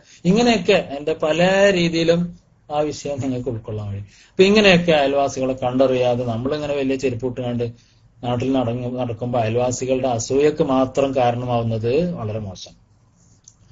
ദീനിന്റെ കാര്യങ്ങൾ അവിടുത്തെ മക്കളെ പഠിപ്പിക്കുക. നമ്മളൊരു നല്ല വീട്ടുകാരനാണെങ്കിൽ ആ വീട്ടിൽ അപ്പുറപ്പുറമുള്ള കുട്ടികളുടെ വിദ്യാഭ്യാസ കാര്യങ്ങൾ ഇടപെടുക. അവർ ദീനെ വിട്ടു പോകുന്നുണ്ടോ, ഈ ഒളിച്ചോട്ടങ്ങളൊക്കെ നടക്കുന്ന ആ വീട്ടിലെ പെൺകുട്ടിയുടെ സൗഹൃദം നമുക്ക് അങ്ങാടിയിൽ നിന്ന് അറിയായിരിക്കും ആ കുട്ടിയുടെ പോക്ക് ശരിയല്ല. നമ്മളായിട്ട് ഞാൻ ഇടപെടേണ്ടല്ല, അവൾക്ക് ആങ്ങളാരുണ്ടല്ലോ, ഇങ്ങനെയൊക്കെ നമ്മൾ പറഞ്ഞിരുന്ന കൊഴിഞ്ഞു മാറും. നമ്മൾ അറിയുമെങ്കിൽ നമ്മളാണ് അതൊക്കെ ശ്രദ്ധയിൽപ്പെടുത്തേണ്ടത്, കുട്ടിയെ ഉപദേശിക്കേണ്ടത്. ഇതൊക്കെ സാമൂഹികമായ ഉത്തരവാദിത്തമായി നമ്മുടെ ചുമലിലുണ്ട്. മഹാനായ ഇബ്നു അബ്ബാസ് റളിയല്ലാഹു അൻഹു പറയാണ്, ജാഹിലിയ കാലത്ത് 3 ഗുണങ്ങള് അന്നത്തെ ജാഹിലിയ കാലത്ത് അറബികളുടെ ഇടയിൽ ഉണ്ടായിരുന്നു. അതിൽപ്പെട്ട ഒന്നാണ് പിന്നെ ഒരു ലൈഫ് വന്നാൽ, ഒരു അതിഥി വന്നാൽ അവനെ സൽക്കരിക്കാൻ അന്ന് ഭയങ്കര മത്സരമായിരിക്കും. അത് ഇസ്ലാം കൊണ്ടുവരുന്നതിന്റെ മുന്നേ ജാഹിലിയത്തിലുള്ളൊരു ഗുണമാണ്. മുസ്ലിങ്ങളാണ് ഈ ഗുണങ്ങളോട് ഏറ്റവും ഇന്ന് കടപ്പെട്ടത്, ബന്ധപ്പെട്ടത് എന്ന് പറയുന്നത് ഇബ്നു അബ്ബാസ് റളിയല്ലാഹു അൻഹു. അതിൽപ്പെട്ട ഒന്നാണ് അതിഥി സൽക്കാരം. രണ്ടാമത്തതാണ് അറബികളെ ഒരുപാട് വിവാഹം കഴിച്ചിരുന്നു. അവർ വെറും സുഖഭോഗത്തിന് വേണ്ടി കല്യാണം കഴിച്ചിരുന്നു. എന്നാലും ഒരു ഭാര്യ വൃദ്ധയായി അവൾക്ക് ഇനി ഒന്നിനും കഴിയില്ല, ഭർത്താവിനെ പ്രീതിപ്പെടുത്താനൊന്നും കഴിയില്ല എങ്കിൽ അവളെ ഒഴിവാക്കൂല. അവളെ നോക്കി തീറ്റിപ്പോറ്റുക എന്നുള്ളത് അറബികളുടെ സ്വഭാവമായിരുന്നു. കേവലം ഇന്ന് യൂറോപ്പിലും മറ്റൊന്നും കാണുന്നത് അങ്ങനെയല്ലല്ലോ. അവരുടെ ഒരു നല്ല മാച്ചുറൽ ആയിട്ടുള്ള ആ പീരീഡിൽ മാക്സിമം എൻജോയ് ചെയ്ത് പിന്നെ അവര് പിന്നെ ഡൈവോഴ്സ് ഒക്കെ ആയി, അവര് രണ്ടായി. അധികം അങ്ങനെയാണ്. ഡൈവോഴ്സ് ഇപ്പോ ഏറ്റവും കൂടുതൽ സ്ത്രീകൾ യൂറോപ്പിലും മറ്റൊക്കെ നോക്കിയാൽ വിവാഹമോചിതരുടെ എണ്ണം കൂടും. അവരെന്നെ സ്വയം അങ്ങനെ താല്പര്യപ്പെടുകയാണ് സ്വസ്ഥമായി ജീവിക്കാൻ, സ്വതന്ത്രമായി ജീവിക്കാൻ. അത് അവസാന കാലഘട്ടത്തില് തോന്നിവാസം മറ്റൊക്കെ ആയി ജീവിച്ച് ലാസ്റ്റ് ആരും തിരിഞ്ഞു നോക്കാറില്ല. അത് പിന്നെ ഈ ഗവൺമെന്റ് നിർബന്ധിതാവസ്ഥയിൽ അവർക്കൊക്കെ വീടൊക്കെ ഉണ്ടാക്കി അവരെ സംരക്ഷിക്കുന്ന ഒരു സാഹചര്യം നമ്മളായിട്ട് ക്രിയേറ്റ് ചെയ്യണം. അപ്പോ ഏതായാലും പോട്ടെ. അപ്പോ വൃദ്ധയായ ഭാര്യയെ ത്വലാഖ് ചെല്ലാൻ ജാഹിലിയത്തിലെ അറബികൾക്ക് പോലും മടിയായിരുന്നു. അല്ലാഹുവിന്റെ ദീനും അതിനെ ഒരിക്കലും പ്രോത്സാഹിപ്പിക്കുന്നില്ല. അവരെ വെച്ച് അവർക്ക് വേണ്ട പരിലാളന, അവർക്ക് വേണ്ട സംരക്ഷണം കൊടുക്കേണ്ടത് ഭർത്താവിന്റെ ഭാര്യയാണ്. അതേപോലെയാണ് അന്നത്തെ കാലത്ത് തന്നെ ഒരാൾക്ക് കടം വന്നാൽ അയൽവാസികളൊക്കെ പാടെ ചേർന്ന് ആ കടം വീട്ടാൻ ഹെൽപ്പ് ചെയ്യുമായിരുന്നു എന്ന്. ജാഹിലിയത്തിലെ അറബികളുടെ ഇടയിലുള്ള ഒരു കാര്യമാണ്. ഒരാൾക്ക് കടം വന്നാൽ അതിന്റെ ഒക്കെ ഒരു ചെറിയ രൂപമാണ് നമ്മുടെ നാട്ടിൽ ഇപ്പോഴും കുറിയും മറ്റു കാര്യങ്ങളൊക്കെ. എന്തെങ്കിലും ഒരു രീതിയിൽ അയാൾക്ക് കടം വരുന്നുണ്ട്, എല്ലാരും കൂടിയിട്ട് പിരിവൊക്കെ ഇട്ട് കണ്ടത് ഒരു പിരിവാന്നുള്ള രീതിയിൽ വരാത്ത രീതിയിലൊരു ചായ പരിപാടിയോ ഒക്കെ വെച്ചുകൊണ്ടത് സന്തോഷത്തോടു കൂടി ആ പൈസ അയാൾക്ക് കൊടുക്കുക. അത് നല്ലൊരു രീതിയാണ്. ജാഹിലിയത്തിലെ ഈ ഒരാൾക്ക് കടം വന്നാൽ അയൽവാസികളെല്ലാരും കൂടി ആ കടം വീട്ടുന്ന ഒരു രീതി ഉണ്ടായിരുന്നു. ഇതും മുസ്ലിങ്ങളാണ് ഏറ്റവും കൂടുതൽ ഈ കാര്യങ്ങളുമായി ബന്ധപ്പെട്ടത് എന്ന് മഹാനായ ഇബ്നു അബ്ബാസ് റളിയല്ലാഹു തആല അൻഹു പറയാണ്. അതുപോലെ പരസ്പരം ദാനധർമ്മങ്ങൾ ചെയ്യുക, ഹദിയകൾ കൊടുക്കുക എന്നുള്ളത് നബി സല്ലല്ലാഹു അലൈഹി വസല്ലം തങ്ങൾ പറഞ്ഞു, യാ നിസാ അൽ മുസ്ലിമാത്തി ലാ തഹ്ഖറൻ നജാറത്തുൻ ലിജാറതിഹാ വലൗ ഫിർസന ഷാത്തിൻ. ഒരു ആടിന്റെ കുളമ്പ് കൊടുത്തിട്ടെങ്കിലും നിങ്ങൾ പരസ്പരം ബഹുമാനിക്കണം, നിസ്സാരരാക്കരുത്. ആടിന്റെ കുളമ്പല്ല, അതിപ്പോ എന്താ കൊടുത്തിരുന്നു, കൊടുക്കാൻ പറ്റുന്ന എന്തൊക്കെ നിങ്ങളുടെ അടുത്തുണ്ടോ അതൊക്കെ നിങ്ങൾ അയൽവാസികളുമായി ഷെയർ ചെയ്യണം എന്ന് റസൂലുള്ളാഹി സ്വല്ലല്ലാഹു അലൈഹി വസല്ലം തങ്ങൾ പറയണം. അപ്പൊ സ്ത്രീകളോടാണ് യാ നിസാ അൻ നബി യാ നിസാ അൽ മുഅ്മിനാത്തി, എന്താ പറഞ്ഞത്, യാ നിസാ അൽ മുസ്ലിമാത്ത്. അപ്പൊ മുസ്ലിങ്ങളായ സ്ത്രീകളെ അഭിസംബോധന ചെയ്ത് പറയാൻ കാരണം ഈ ശത്രുതയും അല്ലെങ്കിൽ പകയും ഇങ്ങനത്തെ ചെറിയ ചെറിയ കുശുമ്പൊക്കെ കൂടുതൽ വരാൻ സാധ്യതയുള്ളത് ആരുടെ കൂട്ടത്തിലാണ്? സ്ത്രീകളുടെ കൂട്ടത്തിലാണ്. അതുകൊണ്ടാണ് സ്ത്രീകളെ പ്രത്യേകം എടുത്തു പറഞ്ഞത് എന്ന് മഹാന്മാരായ മുഹദ്ദിസീങ്ങൾ പറയണം. സ്ത്രീകളെ അഭിസംബോധന ചെയ്യാൻ പാടില്ല. കാരണം അവരാണ് സ്നേഹത്തിന്റെയും അതുപോലെ ശത്രുതയുടെ കുറവിടങ്ങൾ. അപ്പൊ അതുകൊണ്ട് അവരോടാണ് ഈ സ്നേഹവും നിലനിർത്തുന്ന കാര്യമൊക്കെ പ്രത്യേകം നബി തങ്ങൾ പറഞ്ഞത്. കറി വെക്കുകയാണെങ്കിൽ അല്പം വെള്ളം കൂട്ടി വെക്കണം, എന്നിട്ട് നിങ്ങൾ അയൽവാസികളെ കൂടി ശ്രദ്ധിച്ച് അവർക്കില്ലെങ്കിൽ ആ കറിയുടെ വെള്ളം വർദ്ധിപ്പിച്ചിട്ടെങ്കിലും നിങ്ങളത് അവരുടെ കുറവ് നികത്തണം എന്ന് റസൂലുള്ളാഹി സ്വല്ലല്ലാഹു അലൈഹി വസല്ലം തങ്ങൾ പറയണം. അപ്പൊ അതുകൊണ്ട് ഇതൊക്കെ ചെറിയ കാര്യങ്ങളല്ല, പരസ്പരം വളരെ പ്രാധാന്യം അർഹിക്കുന്നതാണ്. അയൽവാസികളെ സ്നേഹിക്കുക, അവർക്ക് ദാനങ്ങൾ ചെയ്യുക, അവരുടെ കടപ്പാടുകൾ നിർവഹിച്ചുകൊണ്ടിരിക്കുക, അവരുടെ പ്രയാസങ്ങളിൽ നമ്മളും പങ്കാളികളാവുക, സന്തോഷത്തിൽ പങ്കാളികളാവുക. അതുകൊണ്ട് തന്നെ എന്തുകൊണ്ടും നമ്മുടെയൊക്കെ അയൽപ്പക്കങ്ങളിൽ നമ്മളൊരു അയൽക്കൂട്ടം, ഒരു കൂട്ടായ്മ രൂപീകരിക്കുക എന്നുള്ളത് വളരെ ആവശ്യമാണ്. ഇന്നിപ്പോ പ്രത്യേകിച്ചും പരസ്പരം ബന്ധങ്ങളൊക്കെ ഇല്ലാതെയായിക്കൊണ്ടിരിക്കുക. മക്കള് പല സ്ഥലത്ത്, പിതാക്കള് പലരും പല സ്ഥലത്ത്, പെണ്ണുങ്ങൾ പലരും പല സ്ഥലങ്ങൾ പഠിക്കുന്നു. ഇങ്ങനെയൊക്കെ നമുക്ക് നമ്മുടെ അയൽവാസി ആരാന്നോ അവരുടെ ഡീറ്റെയിൽസ് ഒന്നും നമുക്കറിയില്ല. ഇത് വരുന്നത് കൊണ്ടാണ് അവിടുത്തെ പ്രശ്നങ്ങൾ ലാസ്റ്റ് ആത്മഹത്യ ചെയ്യുമ്പോഴാണ് അത് ശരി ഇവിടെ ഇങ്ങനെയൊക്കെ പ്രശ്നങ്ങൾ ഉണ്ടായിരുന്നു നമ്മൾ അറിയുന്നത്. അല്ലെങ്കിൽ വലിയൊരു ദുരന്തം വരുമ്പോ, അല്ലെങ്കിൽ നേരെ തിരിച്ചും അവിടെ എല്ലാവരും വരുന്നുണ്ട്, അവിടെ എന്തൊക്കെ ആളും പുകയൊക്കെ പോകുന്നുണ്ട്, നല്ല മണമൊക്കെ വരുമ്പോഴാണ് ചിലപ്പോ ഈ വീട്ടിൽ ഞാൻ നിങ്ങളെ വിട്ടതാട്ടോ എന്ന് പറയും. ഞാൻ എല്ലായിടത്തും പറഞ്ഞ് ലാസ്റ്റ് ഇവിടെ പറയാന്ന് വിചാരിച്ചതായിരുന്നു, അല്ല ഇവിടെ പറഞ്ഞിട്ടാണ് പോവാന്ന് വിചാരിച്ചു ഞാൻ, പക്ഷെ എന്താ അറിയില്ല നിങ്ങൾ എങ്ങനെ ഇപ്പൊ ഞാൻ വിട്ട് നിൽക്കാൻ അറിയില്ല എന്നൊക്കെ പറഞ്ഞിട്ട് അയൽവാസി അവസാന നിമിഷം പോയി ക്ഷണിക്കുന്ന സാഹചര്യങ്ങളൊക്കെ നമ്മുടെ നാട്ടിലുണ്ട്. ഇതൊന്നും ഒറ്റപ്പെട്ട സംഭവമല്ല, നിങ്ങൾക്ക് അനുഭവത്തിലുണ്ടാവും. അപ്പോ ഈ അയൽപക്ക ബന്ധങ്ങളൊന്നും കാര്യമായിട്ടൊന്നും വർക്ക് ചെയ്യുന്നില്ല. അതൊക്കെ അടുത്ത വീട് എന്ന അർത്ഥത്തിൽ മാത്രം അവശേഷിച്ചു പോയി ആ ബന്ധം. അപ്പോ നമ്മൾ എന്ത് ചെയ്യണം? നമ്മുടെ കുട്ടികളെ പരസ്പരം ബന്ധപ്പെടുത്താൻ, ഭാര്യമാരെ തമ്മിൽ ബന്ധപ്പെടുത്താൻ, അവിടെ ഇവിടെയുള്ള മരുമക്കളെ തമ്മിൽ ബന്ധപ്പെടുത്താൻ, അവിടെയുള്ള വിദ്യാഭ്യാസമുള്ള കുട്ടികളെ ഇവിടെയുള്ള വിദ്യാഭ്യാസമുള്ള കുട്ടികളുമായി ബന്ധപ്പെടുത്താൻ, കലാപരമായി ഒന്നിപ്പിക്കാനൊക്കെ ഇടക്കിടക്ക് അയൽക്കൂട്ടങ്ങളൊക്കെ സംഘടിപ്പിക്കാം. നമ്മളെ സംഘടനകൾക്ക്, വിദ്യാർത്ഥി സംഘടനകൾക്കും ഒക്കെ ചെയ്യാൻ പറ്റിയ ഏറ്റവും അടിസ്ഥാനപരമായ ഒരു കാര്യമാണ്. ഏറ്റവും ചെറിയ യൂണിറ്റാണ്. ഒരു ഏരിയ കേന്ദ്രീകരിച്ച് ചെറിയ ചെറിയ, അത് റമദാനൊക്കെ ആയാല് വയലായിട്ടോ അല്ലെങ്കിലൊക്കെ ചില ഏരിയകളിലൊക്കെ നമ്മൾ കാണാറുണ്ട്. അതിൽ നിന്നപ്പുറം അതിനൊരു സോഷ്യൽ, അതൊരു റിലീജിയസ് ഗ്യാതറിംഗ് എന്നതിനപ്പുറം ഒരു സോഷ്യൽ ഗ്യാതറിംഗ്, അവരുടെ ഉള്ളു തുറക്കാൻ പറ്റിയ, അവരുടെ പ്രയാസങ്ങൾ അറിയാൻ പറ്റിയ, അവരുടെ പരസ്പരമുള്ള സഹകരണം ഉറപ്പുവരുത്താൻ പറ്റിയ രീതിയിലുള്ള ഒരു കൂട്ടായ്മയായി നമുക്കതിനെ മാറ്റാൻ പറ്റിയാൽ തീർച്ചയായും അത് വലിയൊരു മുതൽക്കൂട്ടാവുമെന്ന് മാത്രമല്ല, ഈ ദുർബലമായി കൊണ്ടിരിക്കുന്ന അയൽപക്ക ബന്ധങ്ങളൊക്കെ ഒന്നുകൂടി നമുക്ക് പുനഃസ്ഥാപിക്കാൻ, അതിനൊക്കെ ഒന്നുകൂടി കരുത്ത് പകരാൻ ഈ അയൽക്കൂട്ടങ്ങളിലൂടെ നമുക്ക് സാധിക്കും. അല്ലാഹു സുബ്ഹാനഹു വ തആല അങ്ങനെ നമ്മുടെ പരിസരങ്ങളെയൊക്കെ സംരക്ഷിക്കാനും പരസ്പരം പഴയ കാലത്തൊക്കെ നിലനിന്നിരുന്ന സ്നേഹവും ബഹുമാനവും കണ്ടറിവും വിട്ടുവീഴ്ചയും ഒക്കെ പുനഃപ്രതിഷ്ഠിക്കാനും ഒക്കെ അല്ലാഹു സുബ്ഹാനഹു വ തആല നമുക്ക് തൗഫീഖ് ചെയ്യട്ടെ. അല്ലാഹുവിന്റെ ദീനിനെ സ്നേഹിക്കുന്ന, അല്ലാഹുവിന്റെ ദീനിന്റെ സന്ദേശങ്ങളെ പ്രചരിപ്പിക്കുന്ന കൂട്ടത്തിൽ അല്ലാഹു നമ്മെ ഉൾപ്പെടുത്തുമാറാവട്ടെ. എന്തെങ്കിലും അബദ്ധങ്ങള് സംസാരത്തിൽ